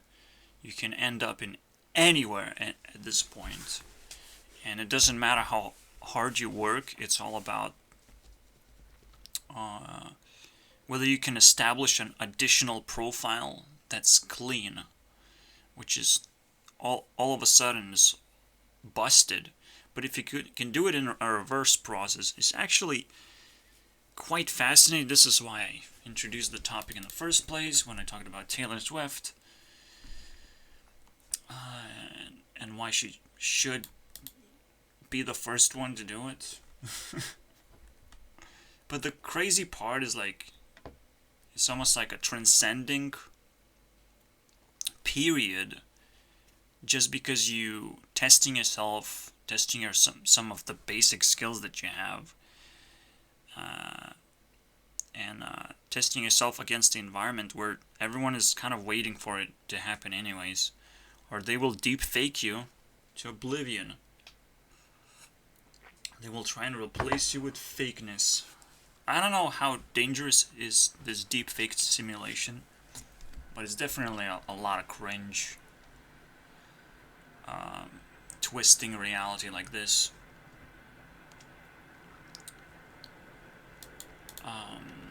Let's talk about kindness now.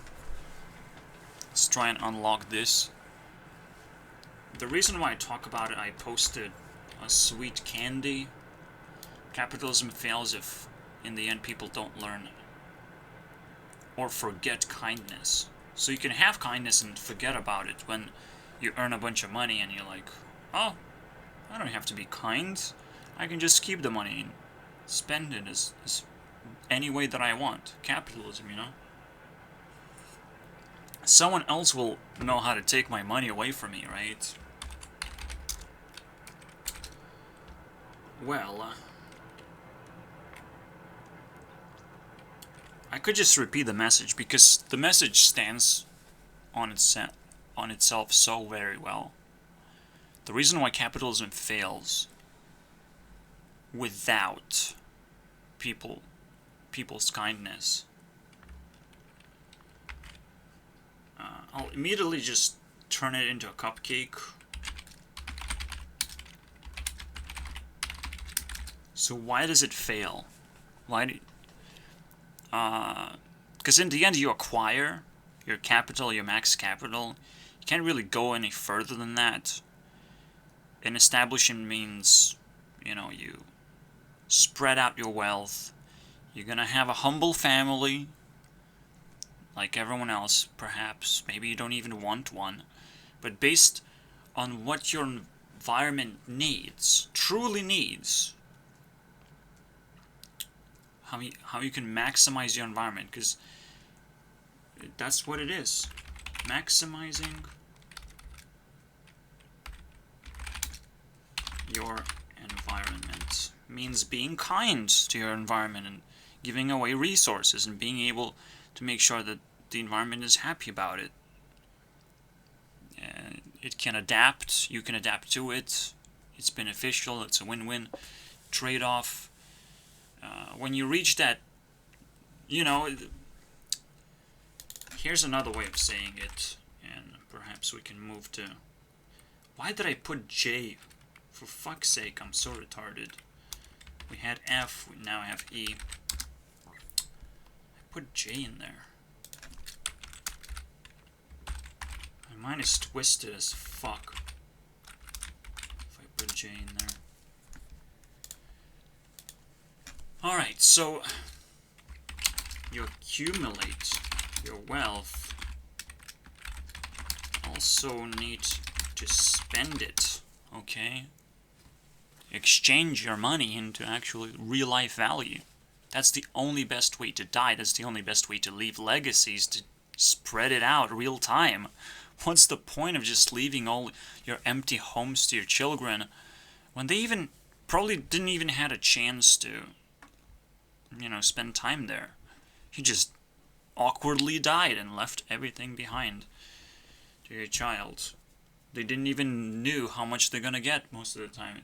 The will is so fucking stupid. Oh my god. So here you go, you accumulate wealth.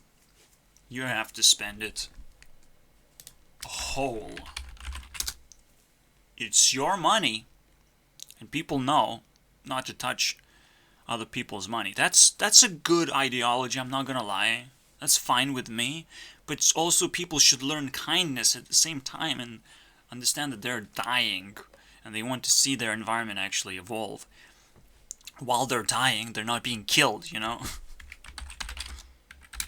Just ensure while you're dying, you're not being killed.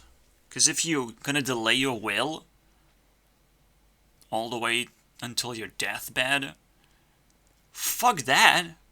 You're gonna be killed.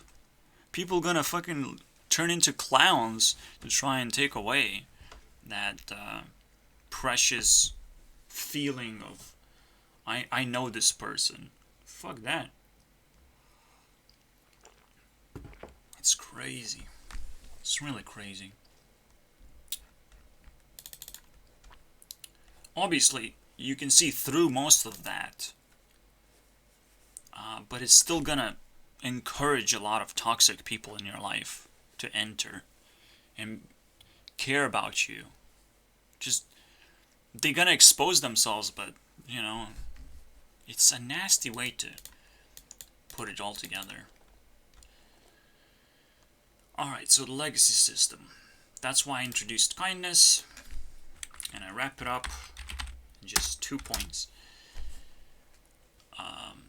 I don't think World of Tana is that interesting. I just had a blast exploring her apology video.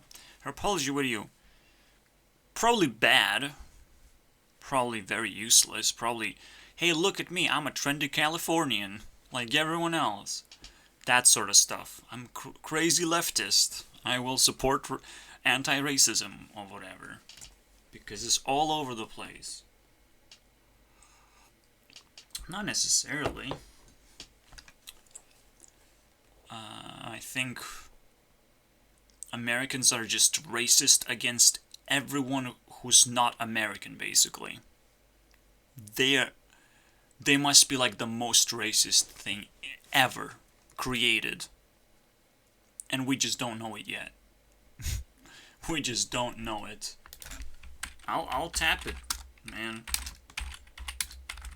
I feel like Americans are racist against the rest of the world. Literally the rest. What is wrong with you? You're not even associated with UK because you transcended that and claimed your own independence, and you're celebrating that Independence Day. Congratulations, but you know it creates awkward feelings everywhere. English-speaking countries, nope. Australia, I guess. It's like, hi Australia, because you're completely separated from the rest of the world. Americans say hi. I was like, I know how it feels. Fuck yeah, you know how it feels. Definitely the narrative was challenged when Mexico was under attack by Trump. It's like, what? I don't like the Mexicans, man. And not a lot of people like them either. For good reasons. If they just freely enter the country. Like, they're gonna be seeking weird opportunities. And if they don't find those opportunities, they're gonna flip into criminal side. It's just a natural way of life. What is wrong with people trying to understand that part?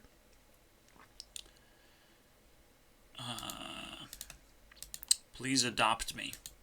Let's start with that. So wait, I just talked about Tana and it turned into fucking disaster. Again.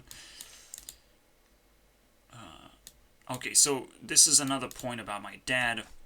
He suppresses my ability to live. It seems like he has a bunch of plans. And I kind of will try and encourage him to do whatever he wants to do. It feels like life is super slow. And right before your death, you kind of want to do more things all of a sudden. Especially when he is capable of adopting new technologies. And maybe even more. There's a lot of mystery behind the man. I don't know if it's good at all. I don't think so. I think there's a lot of manipulation gonna go around very soon. I talked about a little bit about the bomb run. Introduced it as like, if you go down, you want to go down in an explosion.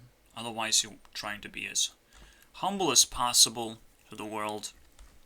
For now, because I'm young, like, my death is almost meaningless, but people probably will look into my profile a little bit more and start discovering things.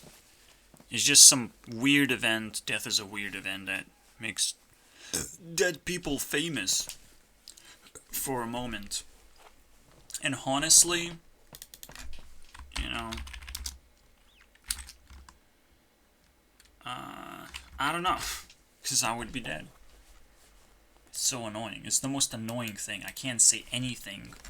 I have to actually appreciate life as it is. Yeah. I often, like, remember Elliot Rodger. That's the story that I adopted into my worldview. And you better fucking research. I really didn't care about any other shootings but this one.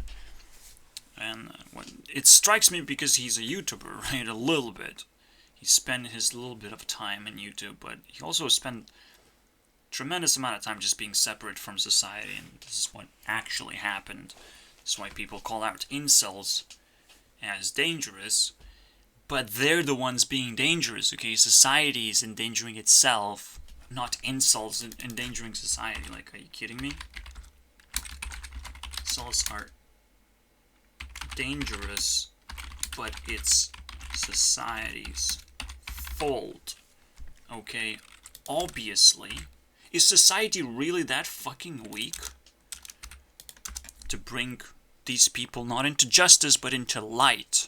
So at least people are aware of what can come down and what kind of capacity this person has, whether he should be checked for his weapons or something. It is not good to let people roam around outside society like this. Unloved, uncared for, unhappy. That's so dangerous. That is incredibly dangerous. But this just proves overpopulation. It proves that we don't care about each other's happiness.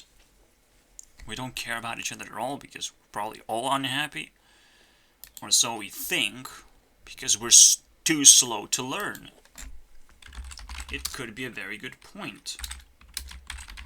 Perhaps we learn life too slow for many factors. I'm not just gonna call out school for slowing things down. Learn life too slow, and unhappiness is everywhere now. We have a bunch of young generations out of baby boomer stage growing up. We're all unhappy. We still don't know what's gonna happen when we get our legacies dropped out. I don't know. It's annoying. I think it's worthwhile closing this topic as well. PewDiePie and this legacy thing. I gave PewDiePie the Monica meme. I think PewDiePie can actually capture a few memes. I will even go as far as this. Link team Pewds. I want to check Will. Is Will? Yeah, okay. So Will is Will Smith, obviously. And for capturing the meme, I'm gonna give Pewds 10% of Will's power. So he gets like 50. That's decent. Okay, for meme review boys. But YouTube Rewind is no longer a meme, so you have to craft your own memes. Shit. And it's almost coming soon. Can't fucking wait for that to blow up. Another YouTube Rewind. I hope it comes back. I believe they would have hired different people by now to do this, because they would still feel like it needs more of a resurrection. I don't know. People are gonna be expecting resurrection from YouTube Rewind. If they can't deliver it, and if it's lost forever, and PewDiePie doesn't do good enough job to just outshadow it completely, obviously. He doesn't care that much about actual YouTubers. But I don't care about him either at the same time. Almost like nobody cares about PewDiePie. It's so annoying.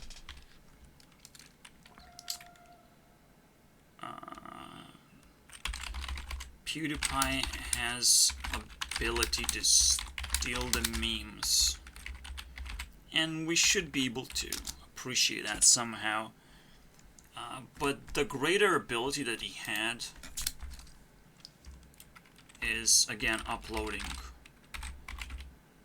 daily is a greater ability. When we're talking about abilities, it's worth referencing this. What does that mean, though? That means he has incredible amount of content, and he's been challenging himself to try and keep up with not what YouTube is about, but the viewer's needs, the viewer's expectations. He was setting himself up for pretty much stealing top spot for a long time now. And that's respectable. It's just I can't possibly watch everything. I kept up with a certain period of PewDiePie that I didn't actually evaluate. And that's the game right there.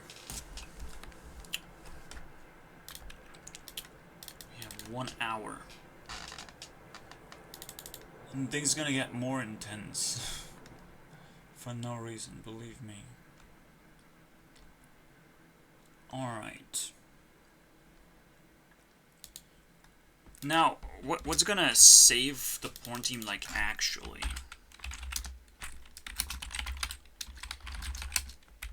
Team is pretty much safe as it is. The only reason why it wasn't successful, why it only cranked up 3,000 points, is they didn't get to operate. They throw a bunch of girls into a grinder, and it's best to not even know their names sometimes. It depends on how you look up for porn. You not necessarily should be looking for special people doing a good job, and you can attach those people. Yeah, you should allow people to have faces. If people lose faces in porn industry and they're just trying to exaggerate what they are capable of doing, it works for a handful of people. Who's gonna stick the biggest dick? Oh no, man. Yeah, but it's very important to give porn industry a face recognition thing. Not in terms of software. I'm talking about like porn stars should be able to compete against each other, just like on YouTube. It's almost like a must. But at least have a face. At least have a searchability to them. Where it's just easy to know how many videos they made. Just looking up pictures if you want to save those who are not necessarily automatically porn. They're just erotic. So it keeps them on the edge. Just a little bit long enough to make them relevant and safe to look at and present to other people. It's like, that's important. Cosplayers is one thing. Porn is like, it delivers full package. So like, what's the deal here? You're always gonna choose porn, but they're almost like a very specific form of cosplay. They're trying to tingle your memory. It's like, look at me, I'm a schoolgirl. You know what that means. Or I'm a police... No. I have never seen a policewoman, by the way, cosplay from porn. Ever. Even though... A nurse? Yes. Always some... I don't know, man. The cosplay is just... If you have knee socks, you're doing a cosplay. That's what it is. It's just the most ridiculous thing.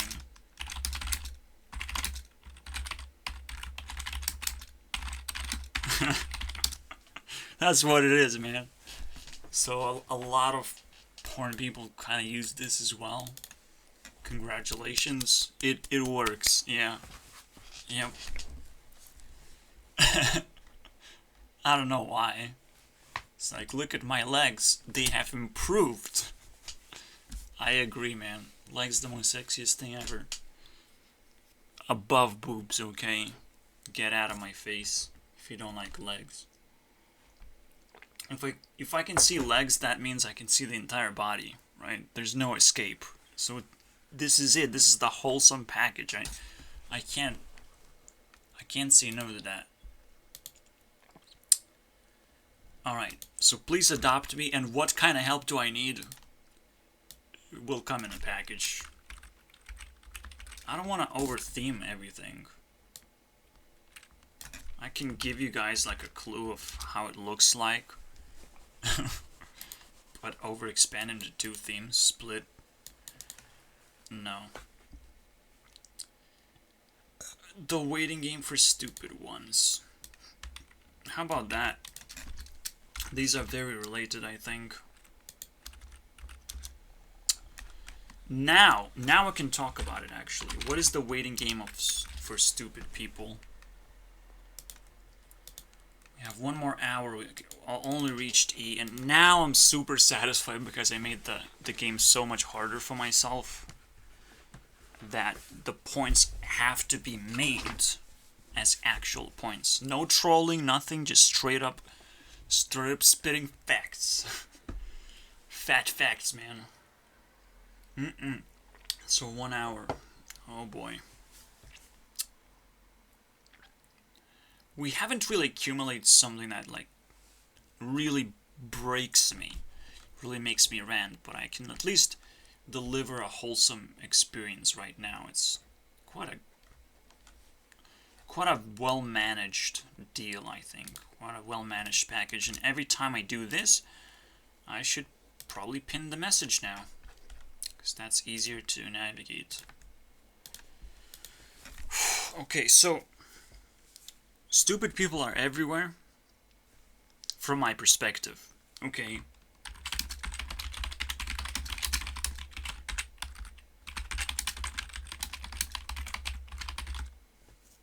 You can't change that very easily, because I keep on trying to push my perspective to an extreme level, to where I see the maximum stupidity unleash itself.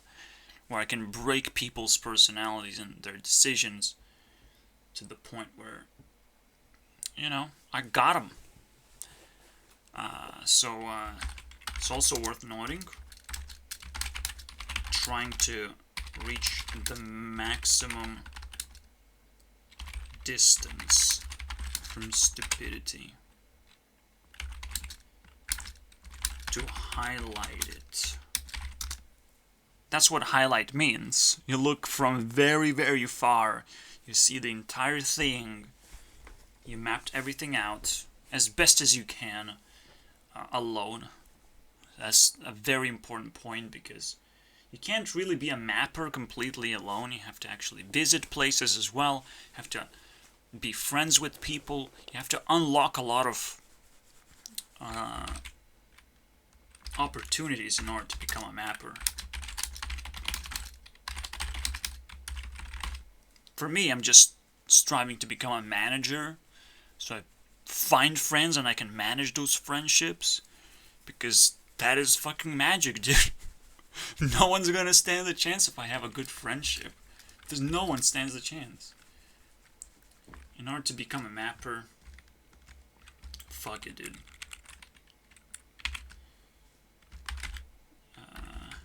I'm trying to become a manager, and a few friendships will cover that. That's all I need to become. Can you imagine? That's how difficult it is to find friends. It's impossible. It's literally impossible. I don't know how you do it. I don't know how to pursue this thing. I'm a fucking, I can't even be friends with my dad. Like, what is happening? It's the funniest thing ever, because it's so sad. In order to become a mapper, you need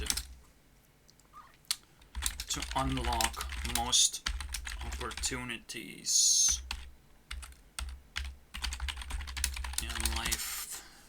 You know, so you can access it, interrogate it if you want, interact it most of the time, and get a general understanding of things from the inside. You can't just look from the outside and look from the highlight of everything, of how everything interacts, because everyone is, as you just saw with the map of Lost Virginity, everyone is trying to be as private as possible. So if the population is dense, it's actually going to slow down that process. I'm pretty sure, okay? But I'm not saying that Lithuanians are sexually active, even though, I don't know, dude. I just don't know. It wasn't on the map. We're a deleted country. We don't exist on statistics anymore. The other thing interesting to look at, if we're talking about statistics, men to women ratio map. We can look up this thing. I wonder how this is gonna work out. Okay. Fewest men.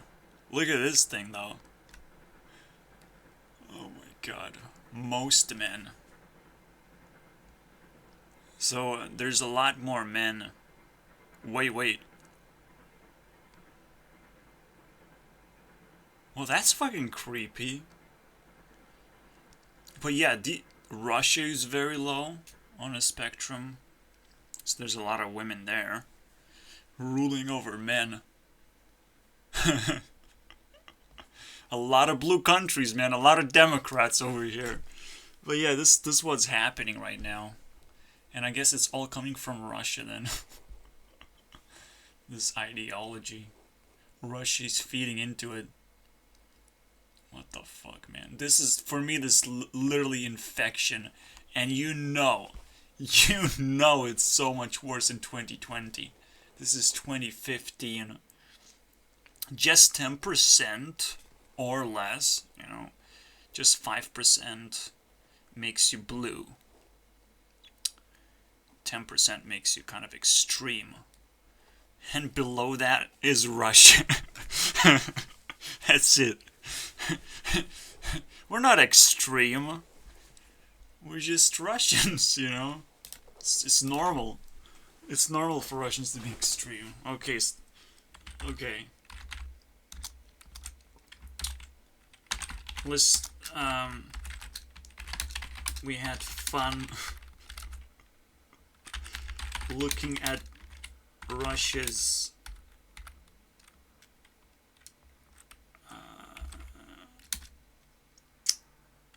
men to women ratio. Again, that's how I spell Russia, cause fuck you, Russians. You don't get that, okay? You don't get to mess with grammar. I don't like you that much. So weird. So weird. The weirdest thing is, like, I am actually in that Russian little region up there in the Baltics. I feel this, and guess what? Now we can talk about it. I'm still a virgin. So, you can say your piece, 19-year-old piece of shit. Say you're a virgin. I'm a virgin, guys. I'm a virgin. And I have so much to talk about. Oh wait, I don't. But who knows, maybe it's a bomb. Okay. So apparently I played myself. Actually, my region also belongs in that.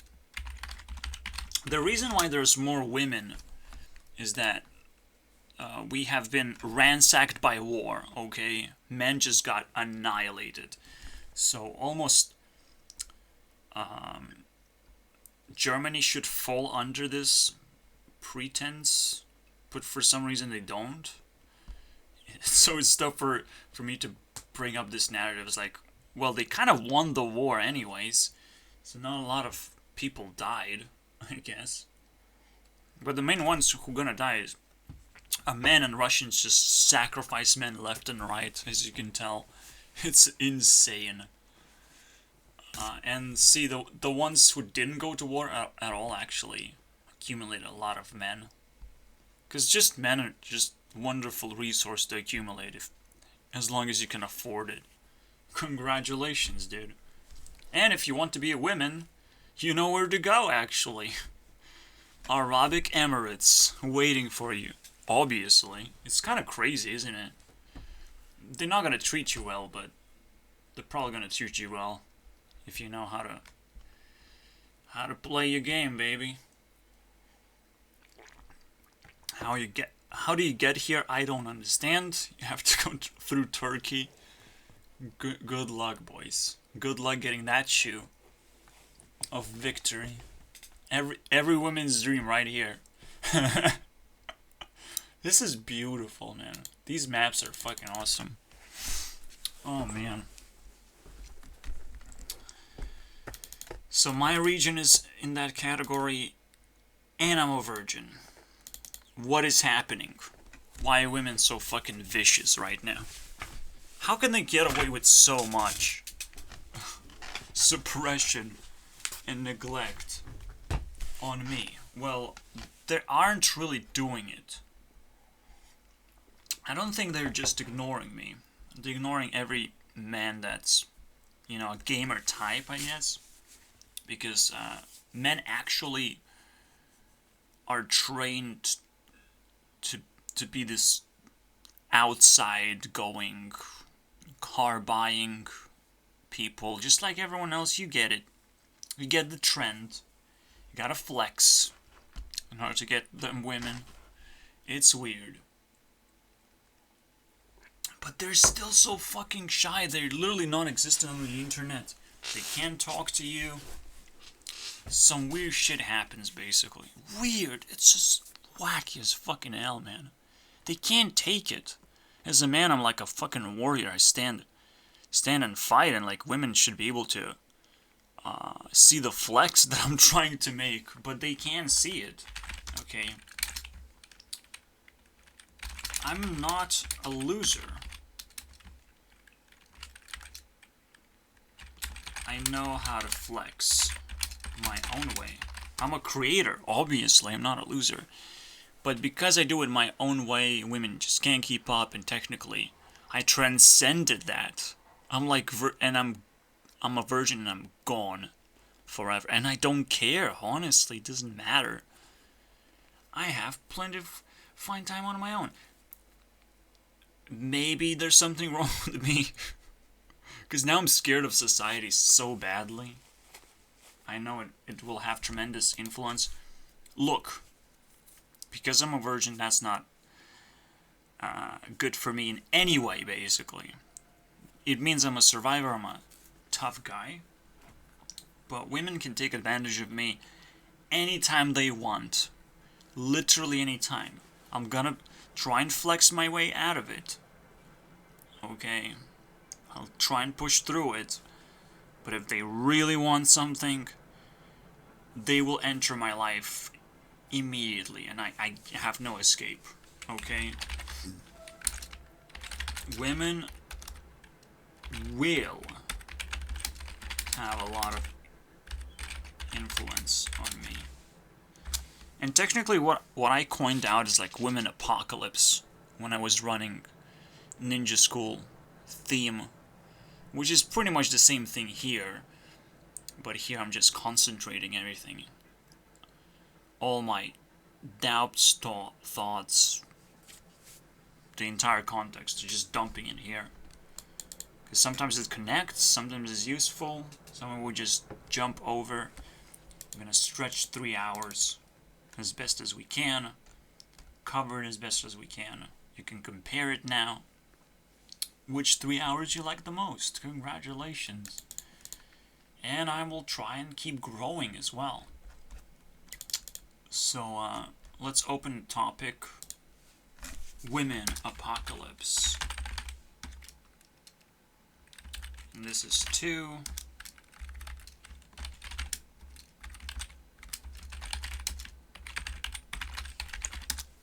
Only really applicable to my region right now, but I think a lot of countries are gonna fall for that, because this ratio is actually getting worse. And we need to know what that means, because we're not going to war anymore. This is a peaceful ratio. There's a lot more women than men. And for men to be single, that's impossible. It's just straight impossible. It should be straight impossible for men to be single or gay. That was not it.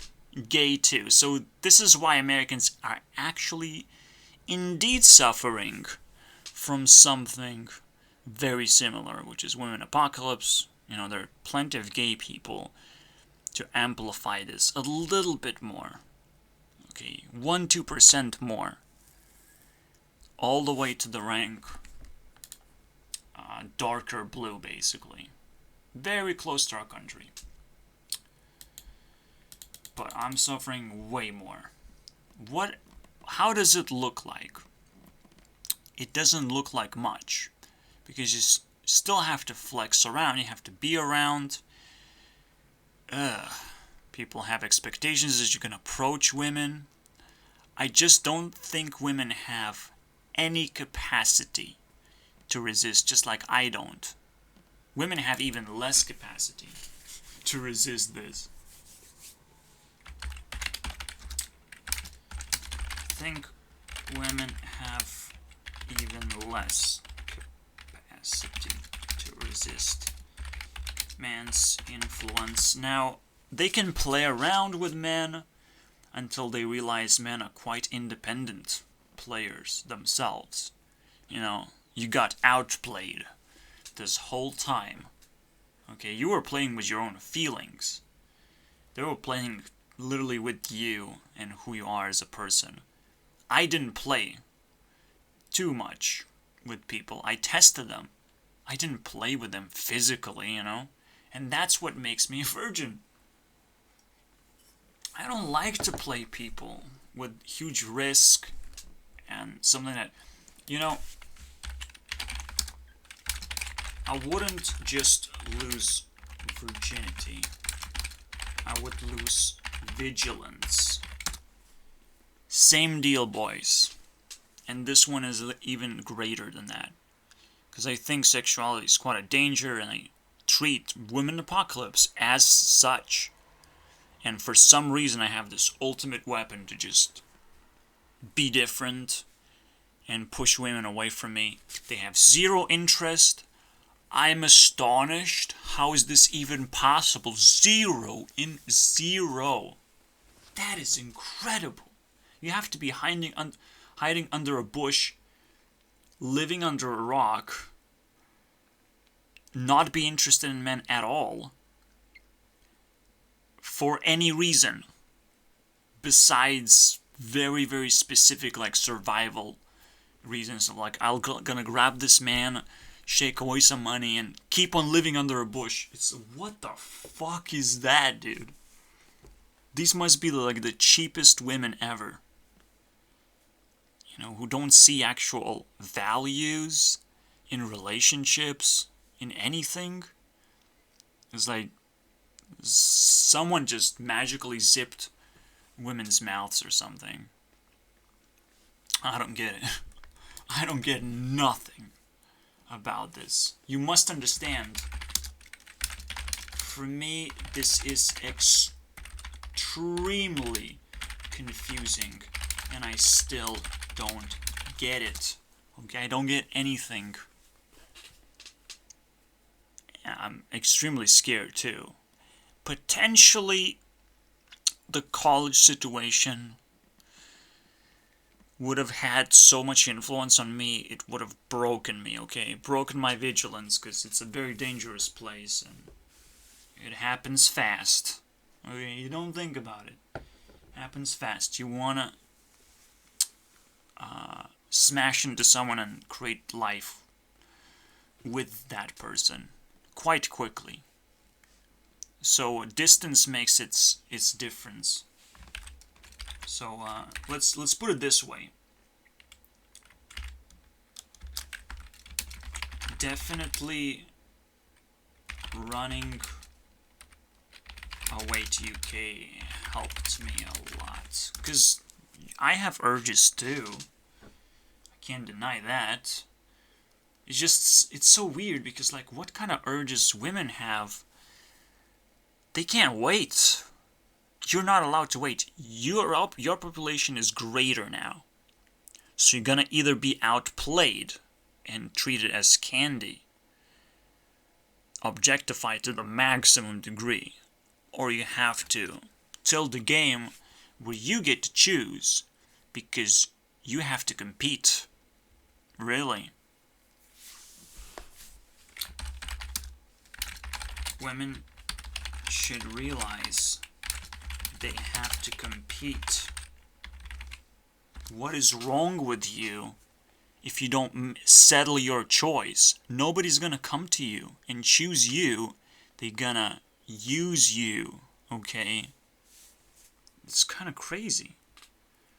And I understand, like, even in year 25, I'm still not max mature or something. Like, fuck that.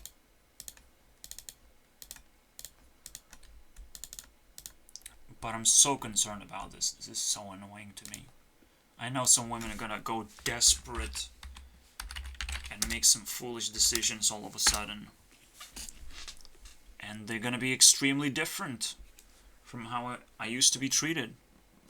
That's cool. Another thing that I find interesting, I really think, women are scared of popular people. This is now, popular people will still get opportunities, obviously. We'll still get some dumb women approaching them, or they can approach them instead, because they're popular, right? So women are going to be hanging around, and they can just snag someone. But other than that, it's, they're still scared. They might be actually less scared, but it's just the same fucking thing. I almost don't want to fucking talk about it because it's the same thing. They want to be approached, and that's the dumbest thing I have ever thought I'm gonna be experiencing. What? Isn't equality like a good thing these days? Like, we're trying to not have like our own separate job positions, our own separate lives and bank accounts until we smash into each other. Not like someone smashes you and knocks you out. Essentially, women like being knocked out. And I'm gonna point finger up, but it's not gonna be obvious why I do this. I'm pointing the finger out because popular people have a bigger fist to knock people out completely unconscious, and it's like, well, you're useless to me after this night, so bye-bye. That's what happens. Terrifying. We have 40 minutes. We actually hit rank C. It's getting pretty fast now. But I'm running out of logs. Let's see if we can talk about the way that I feel about myself, about my life. Like, it's so lame. Oh, actually, I haven't finished this one too. The game of stupid people. So, yeah, I told you that I like the contrast. I like to maximize the contrast. Eventually, stupid people have to catch up to me. One way or the other. I either have to die because I'm not smart enough to stand above a certain ground, and stupid people just, nah, let's just get rid of him completely. He's too separated from society, doesn't understand anything. He didn't even care for long enough. He didn't even create anything useful. So there's going to be a bunch of excuses being thrown around just to try and put me out of sight and out of care completely. This is a very dangerous battle for me.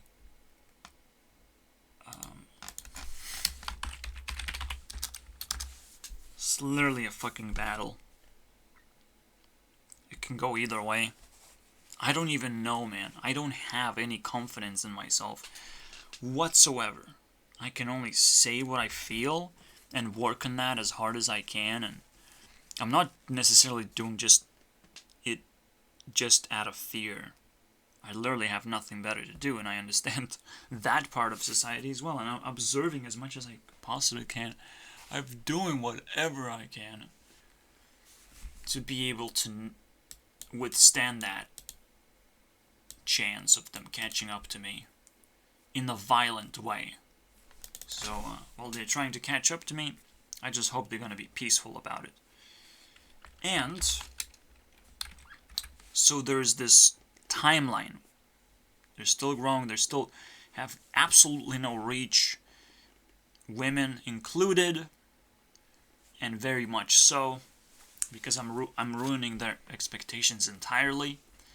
They have to rewire their brains, get out of their stupid group mentality, of gossip mentality. You have to change quite a bit to transcend into a smart person.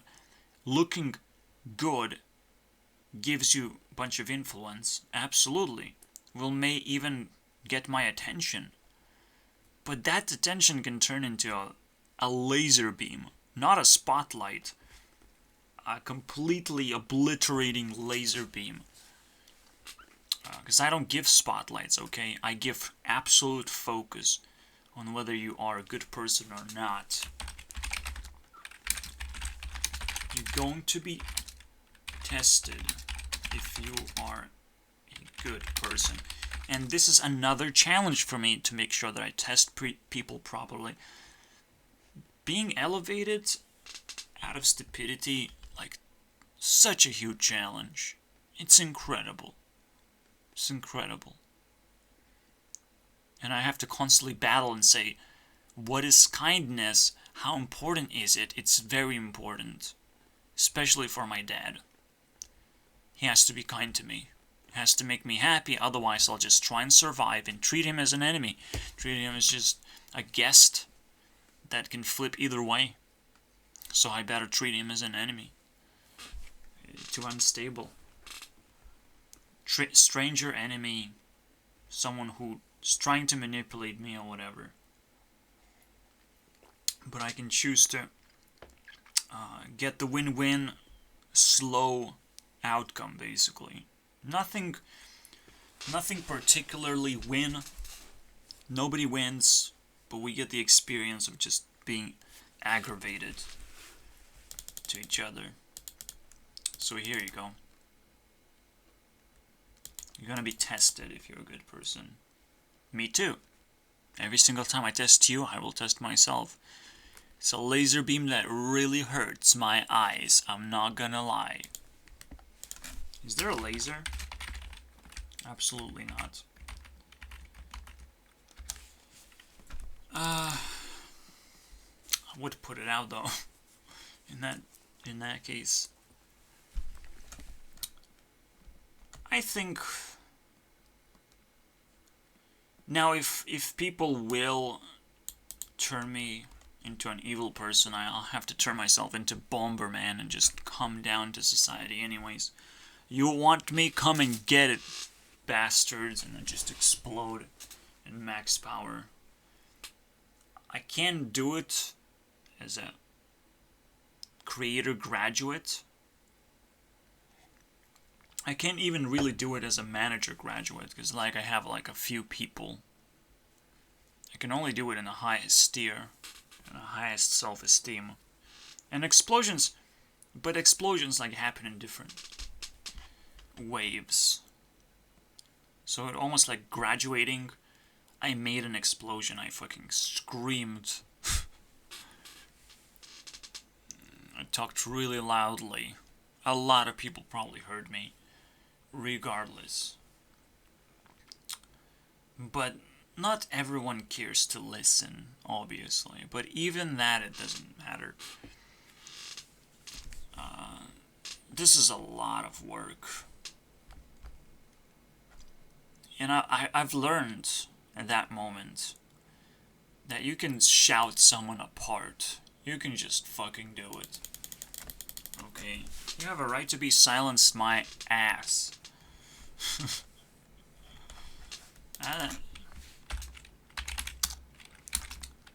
First bomb.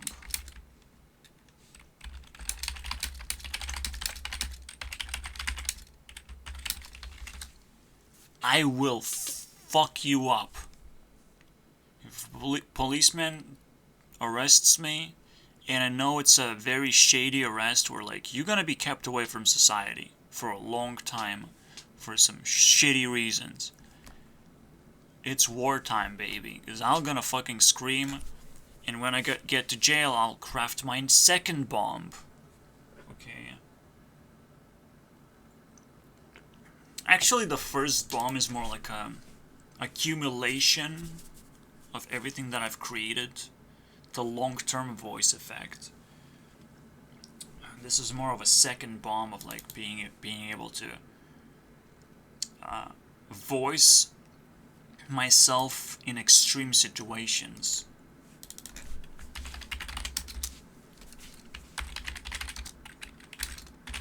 First bomb. This channel. And it's a very solid, way to say it, because that's why YouTube matters to me so much. This is it. You want to explode this bomb? Yeah, you can ban me from YouTube. All of a sudden, things gonna get very awkward. First of all, you have to dissect my videos to be extremely hateful, extremely racist, just extremely unwatchable. opinion. Even though I'm struggling in life, right? Like, it's gonna be very hard to piece all these things together, even though I'm European, and you shouldn't be racist against other parts of the world. I think Europeans, even though we're white, we're sort of looking like Americans. We probably are nothing like Americans in some ways. There's some weird shit, dude. Especially in the way our culture works out. In the way we're naturally racist just because we don't live in diverse groups. Well, we're not racist, okay? We might be even less racist that way. Because we want to see a bigger world around us. We're so stuck in our little shitty culture that it sucks, you know? And it's worth noting.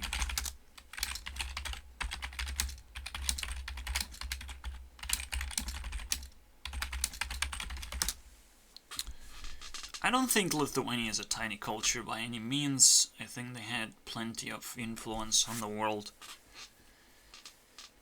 But we lost it all. So it really comes down to like a bunch of questions all of a sudden.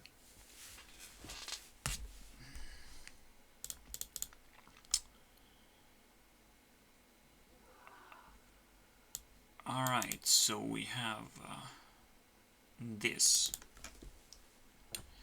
The adopt me mentality. People can be really, really helpful. One thing I have learned,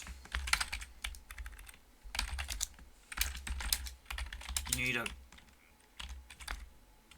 big group, like 10 people, to be able to invite a person in. Otherwise, you can travel. If you have a big group, you can travel yourself into another place. Or if you have a lot of money and you can afford traveling. But this is now the question of like, who gets to travel, right? And in what conditions can I trust my location to land perfectly? So I want to be surrounded by at least 10 people who can somewhat understand me, somewhat tolerate me. Then I have a decent chance of actually landing myself enough tolerance to just survive and, you know, bounce back if I have to, bail if I have to. But it's enough people to establish trust. This is another weakness that scammers have. They can't actually connect to other people and create groups.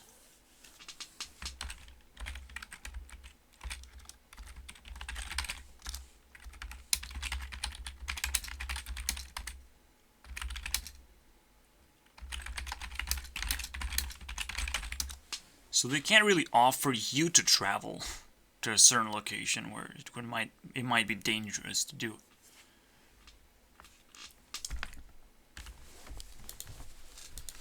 Oh yeah, and I just forgot one thing, is I need to shut down my window. This Russia region that I just talked about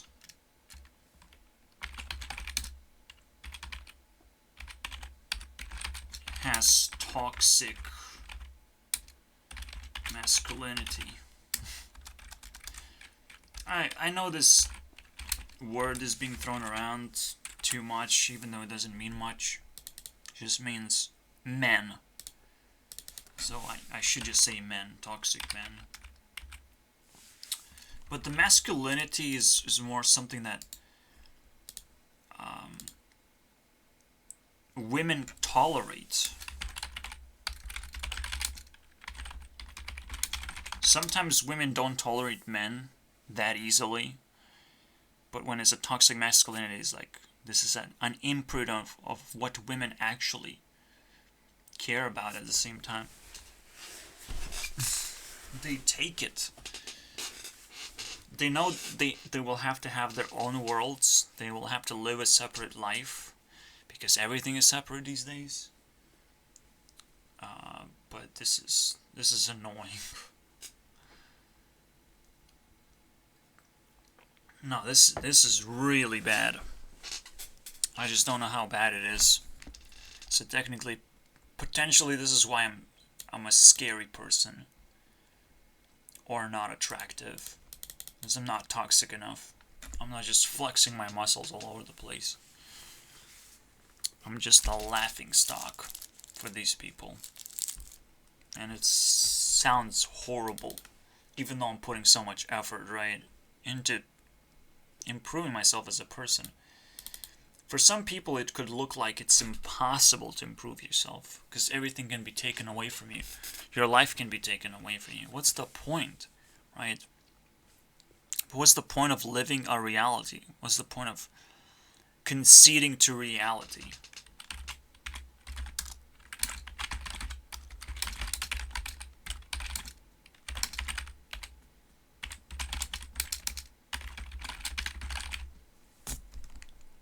Reality constantly asks you if you want to learn something new, because it constantly provides you with value if you do follow through.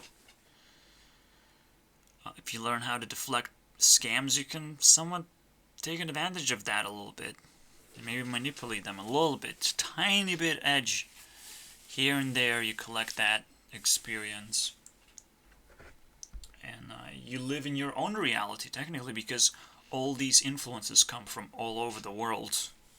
They just can't sit straight from somewhere. You're not stuck somewhere. So this is why you have to not concede to reality. People are capable of doing it. That's why people are shit and worthless. But not everyone wants to remain stupid, and that's the people that I focus upon when it comes to my waiting for them to catch up, waiting for the right girl to show up, all these things. I'm open for a relationship. I just had a zero opportunity thing when I presented myself, in my personality. Is it super mad? Of course, it should be.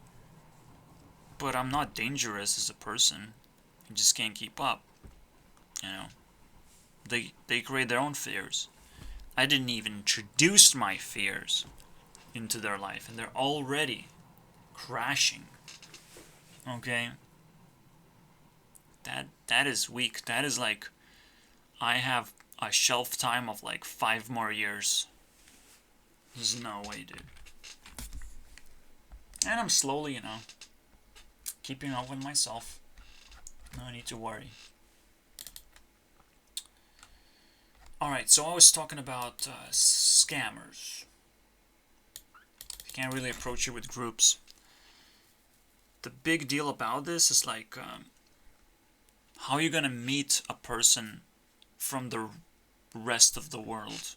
What do you have to do to achieve that adoption level? You go to another country, how do you can bump into people that way. I didn't really use Tinder in UK. That's almost like a reason to travel back there, just for that, because they will tolerate me speaking English at least. So that's halfway there. It's incredible. It's incredible the things you can do when you speak. When you speak the right language. Fuck me. I don't know, man. It's worth noting.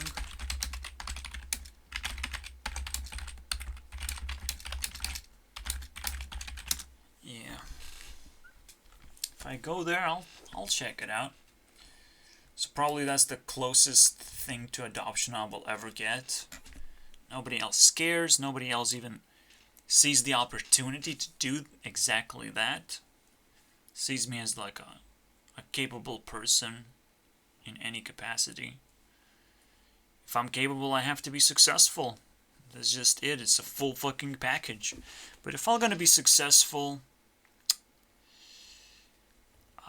after opening up myself to this opportunity, you know, I'm being pretty vulnerable here.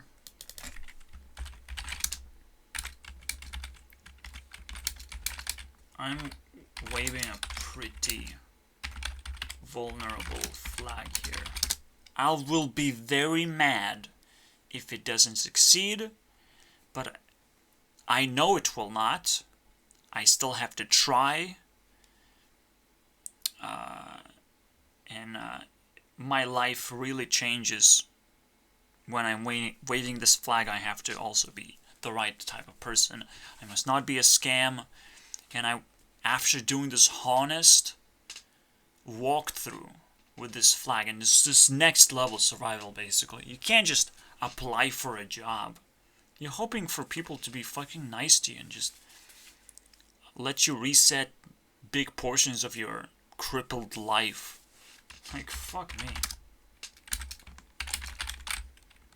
Especially when the talk about refugees is constantly going up. Come on, man. I'm a capable person. I'm definitely capable of being a little nice refugee, but hey, I don't want to be mixed in either. I want to be one of those refugees who kind of can be adopted because I'm a nice person. What can I say? What was the point again? I'm vulnerable.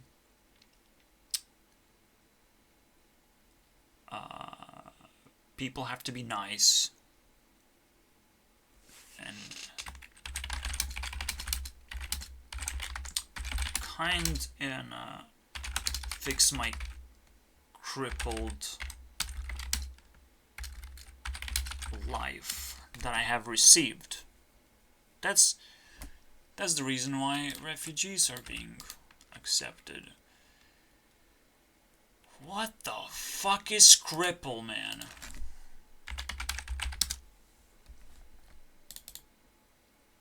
What?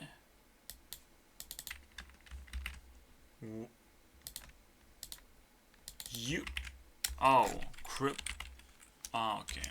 Crip. Okay. So we're almost there. 20 minutes more.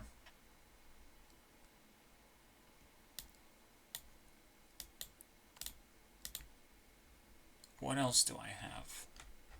I'm gonna read back the equality series thing if there are some points that are worth mentioning. I don't think I'm gonna redo them. I like the alphabet thing, so let me double check right now. I mean, all these points are good. If you're able to run out of something, it's a good resource. It's like you're capable of using it, first of all. Not capable of just throwing and it bounces back. It's a good resource if you're capable of running out. It's a very simple point. And then, like, this is annoying to me. If you need to apply a job that's not a job, it's so annoying to me. You shouldn't need to apply. You should just attempt to work already and learn as much as you can. It's just your capacity to earn from that is going to be crippled, obviously. But you have to be able to dig around, learn what other people are earning for what kind of job. And another interesting deal is that it should work like a pyramid where more skilled workers are getting ranked up and they have to actually pay the lower skilled workers because they're the ones kind of teaching those workers.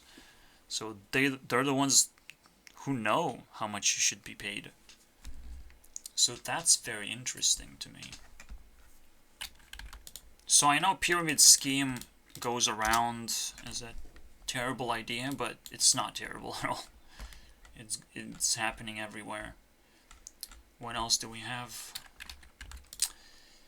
This is interesting, like, internet is full of manipulation, but the important part is understanding how important technology is and how easy government can just regulate it and wash it away. I've already highlighted that. And then the interesting point is, like, who thought watching YouTube videos is a hard job? It's a hard job. Watching you, it's a hard job. I see people getting stuck in their own bubbles, doing their own little thing, and it's so tiny. It's so repetitive. Even PewDiePie ends up just with the memes. But he's capable of standing on his own just because of how much work he put in. And you can see effort matters. I really want to highlight it. PewDiePie highlights that effort matters. If anyone asks, and this is why he can hold top tier placement below T-Series though, because T-Series is my thing, my jam, boys. It's gonna be my jam. You're gonna listen to Indian music forever. That's what's gonna happen. They don't just appear out of nowhere, okay? Just because a bunch of bots subscribed. But it's kind of true in a sense as well. But the problem is they don't get as many views because there's no like expectation of what's gonna happen next, what's the next thing that's gonna be released. There's a certain amount of music you attach to as well. So it's a clumpy experience. It's a very shady experience too. It's something that needs to be repurposed if we want to adopt it as a part of YouTube's culture. Just like PewDiePie's trying to adopt a watermelon on his head. Oh man. The intros will never end. Let's see, what else do we have? Yeah, it's important to understand language for me is high priority. Language is everything. You learn it, you communicate. This is a gateway to communication. The words that you use it, the way you use the words, the set of a language that you adopt. You shouldn't keep it. A set language is almost like this legal language, or like educated language, the correct language. There's all kinds of ways to speak for different assault types, but it's not real communication. Real communication is us adopting each other's way of speaking because we have different skill sets in how we understand language. But we have to first equalize this field. So let's put it as a point.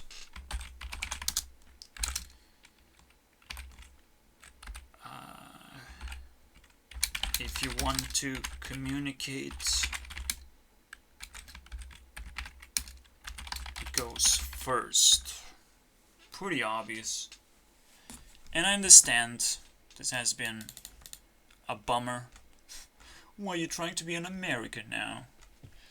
Well, fuck you. I was trying to be a programmer. I was trying to be a Minecraft dude. Okay. And it worked.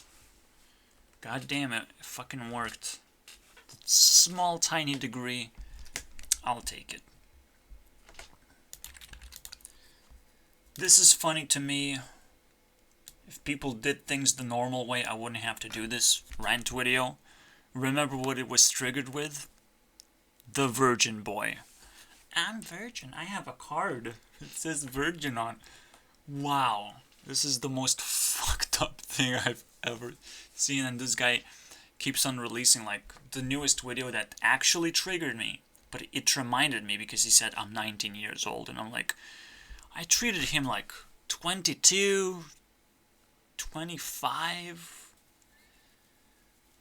This is way out of proportion of what I was hoping for.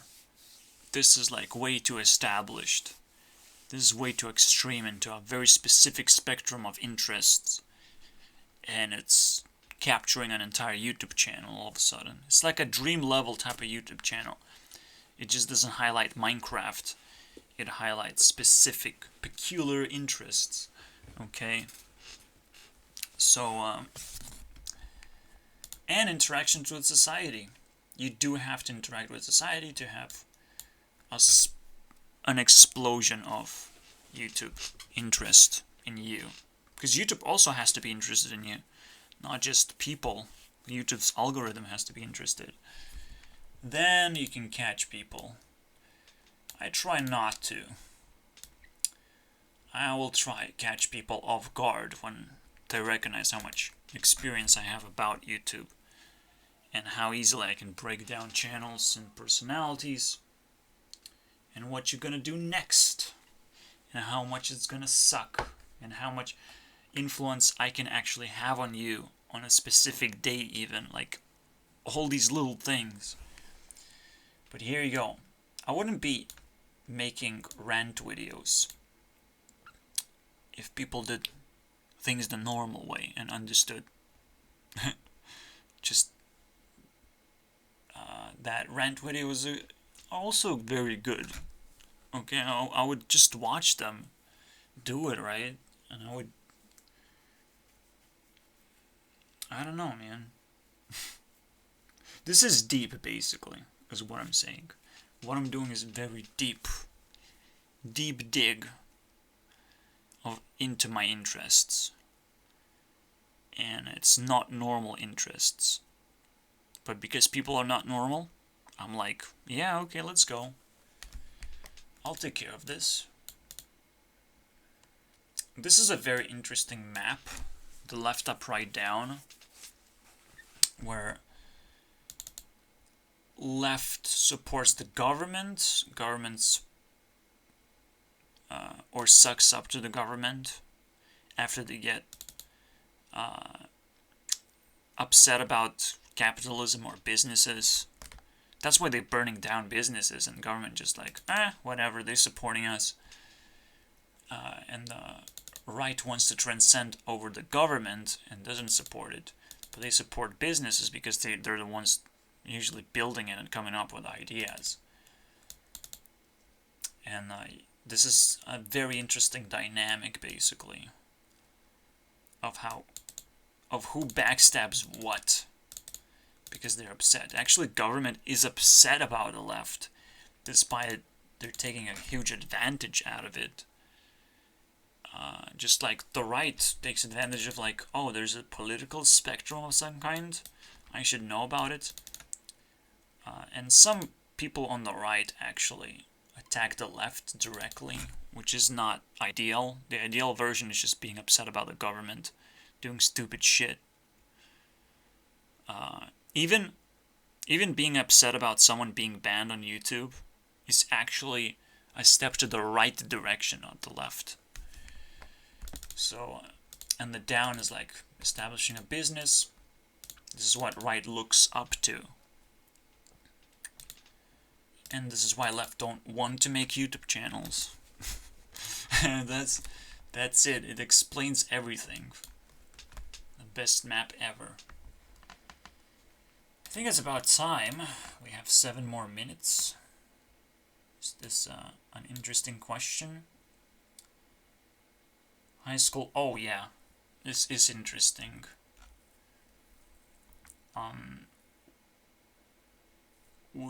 The high school girls are not actually too low.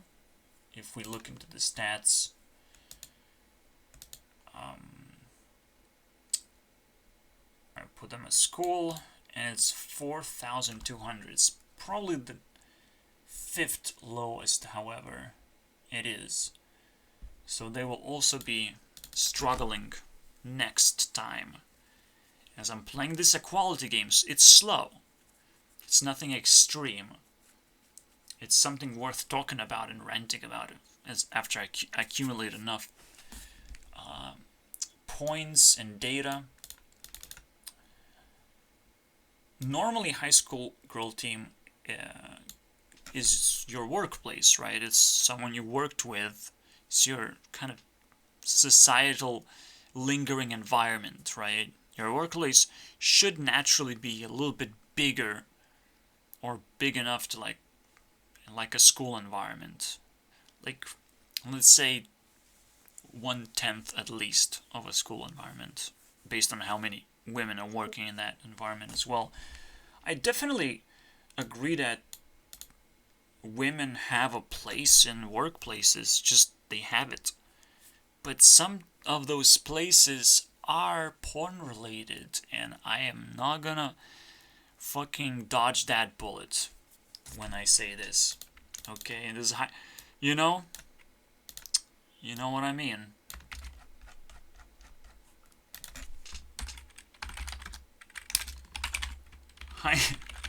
High school is like every workplace. And cheerleaders are like, you know what the next word is like. So just let your fantasy run wild on this one. Because cheerleaders, like, yeah, pretty innocent. Definitely on the edge of just jumping in this high school. The girl team, at least, but the workplace girl team also has cheerleaders, and those cheerleaders have completely different names, or they have to have it. Essentially we want things to be like a little bit more localized, a little bit more private, a little bit more trusted. That's what people want, I think.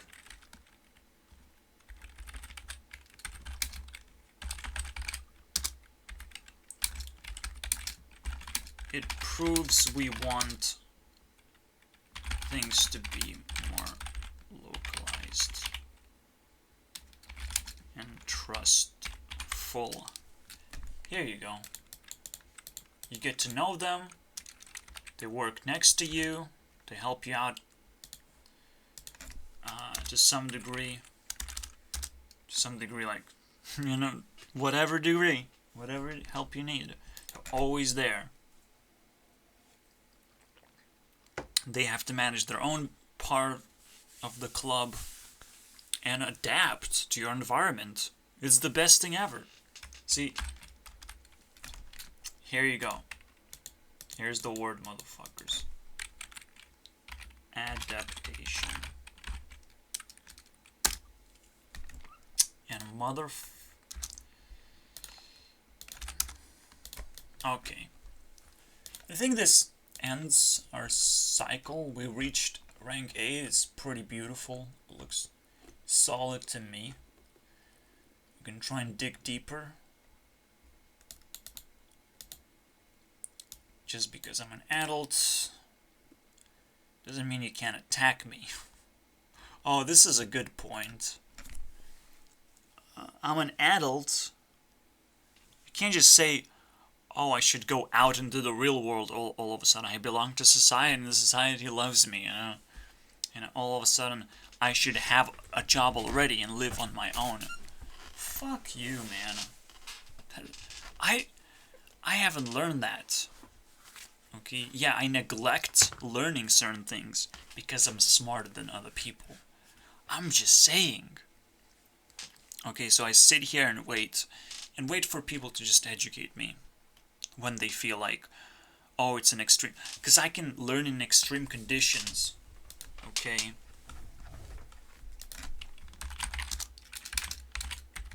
I allow myself to not be a part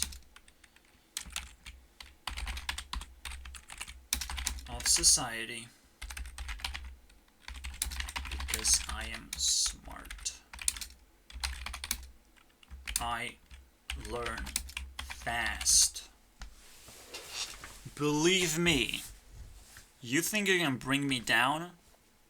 If I go to jail, I learn fast. I come out a completely, probably Blue Eyes White Dragon level of monster, okay? I will need a few tributes to be summoned. back into the real world. Just so you know. A criminal always stays a criminal. So you put a criminal tag on me, I'll take it. I will choose carefully when I go back into the real world.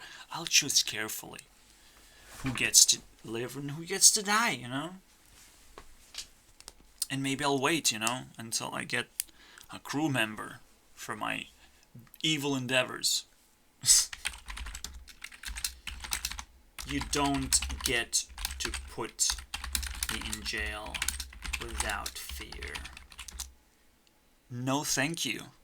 I will threaten everything I have, put on the board, and bet I will lose my mind in jail and I will treat society as an enemy in its entirety. Okay, but right now there's still hope that jail is not where society actually is. But, you know, something tells me everything is so separate. The place where separation can't possibly happen anymore. That's where society is. This is the scariest thing. And that's what I leave you guys with. It's a lock. I wonder if it's a deadlock, by the way. It's a double lock. I'm gonna introduce you guys to another deadlock so you guys understand what I'm talking about.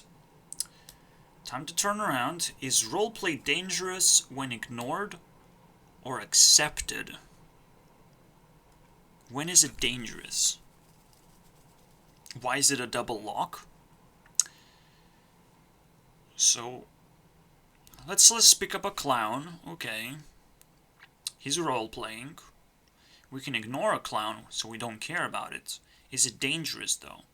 It's dangerous to his profession, so he might go rogue. And he might be an evil clown, and all of a sudden it's all the rage to be an evil clown. Congratulations. It's dangerous to be ignored. Is it dangerous to accept a clown? Also dangerous to accept a clown.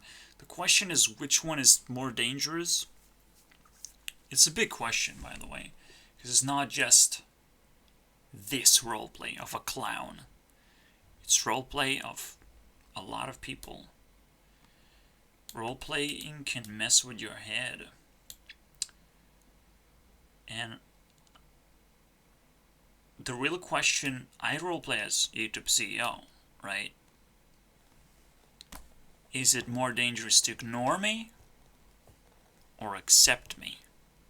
And I say it's more dangerous to ignore me. Because I know the consequences right now of like, well, it's easy for me to observe you now, whatever you do. I'll compile data, I'll let you ignore me, but you cannot be ignored. You know, I'll show the contrast again. I don't want to be ignored, so I'm not ignoring anyone else. But for some reason, I am being ignored. Technically, you can say, oh, it's just a YouTube viewer, but whoever has a YouTube channel should be highlighted a tiny bit more.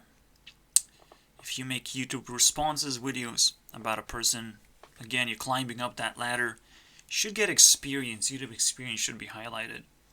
And it's easy to ignore again. Experience. The world of ignorance.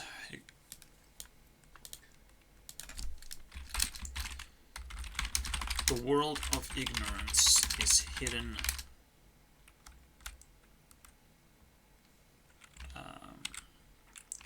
Is flourishing when experience is not on the table.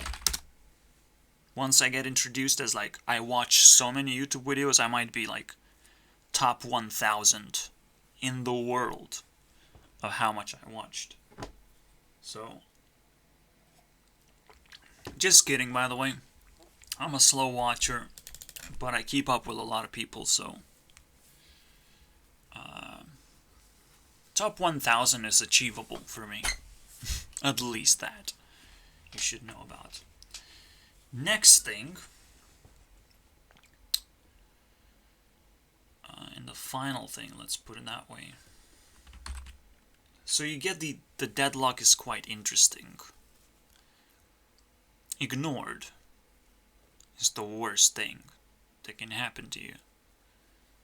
Let's not try and understand why. It's just a very complicated issue. Because actually how can you fix an issue by accepting me as YouTube CEO is almost like a completely next level problem. But let's put another deadlock.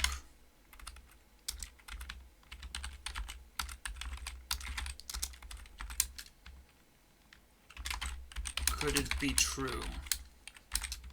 Society only exists in jail.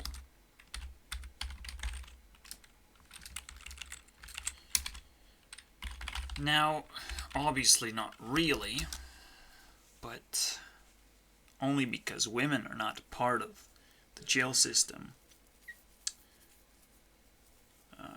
That's about it. Women, the precious resource. I think, yeah, women are like the key. Hidden key. That kind of breaks the deadlock.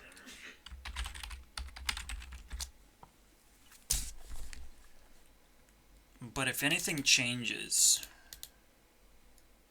if equality somehow leaches into jails, that would be the weirdest thing ever, dude.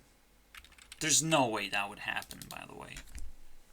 These people are separate for a reason.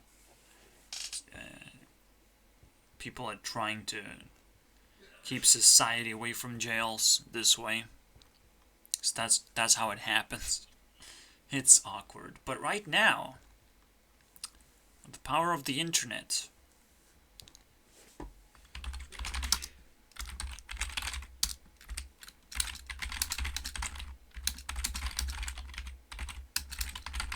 things are not so obvious.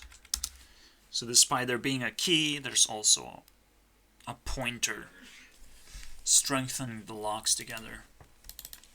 Also, you can imagine a deadlock is like you lock in a key, you need another key, but you don't have it anymore, so it's a deadlock. Here you go, so see you guys next time.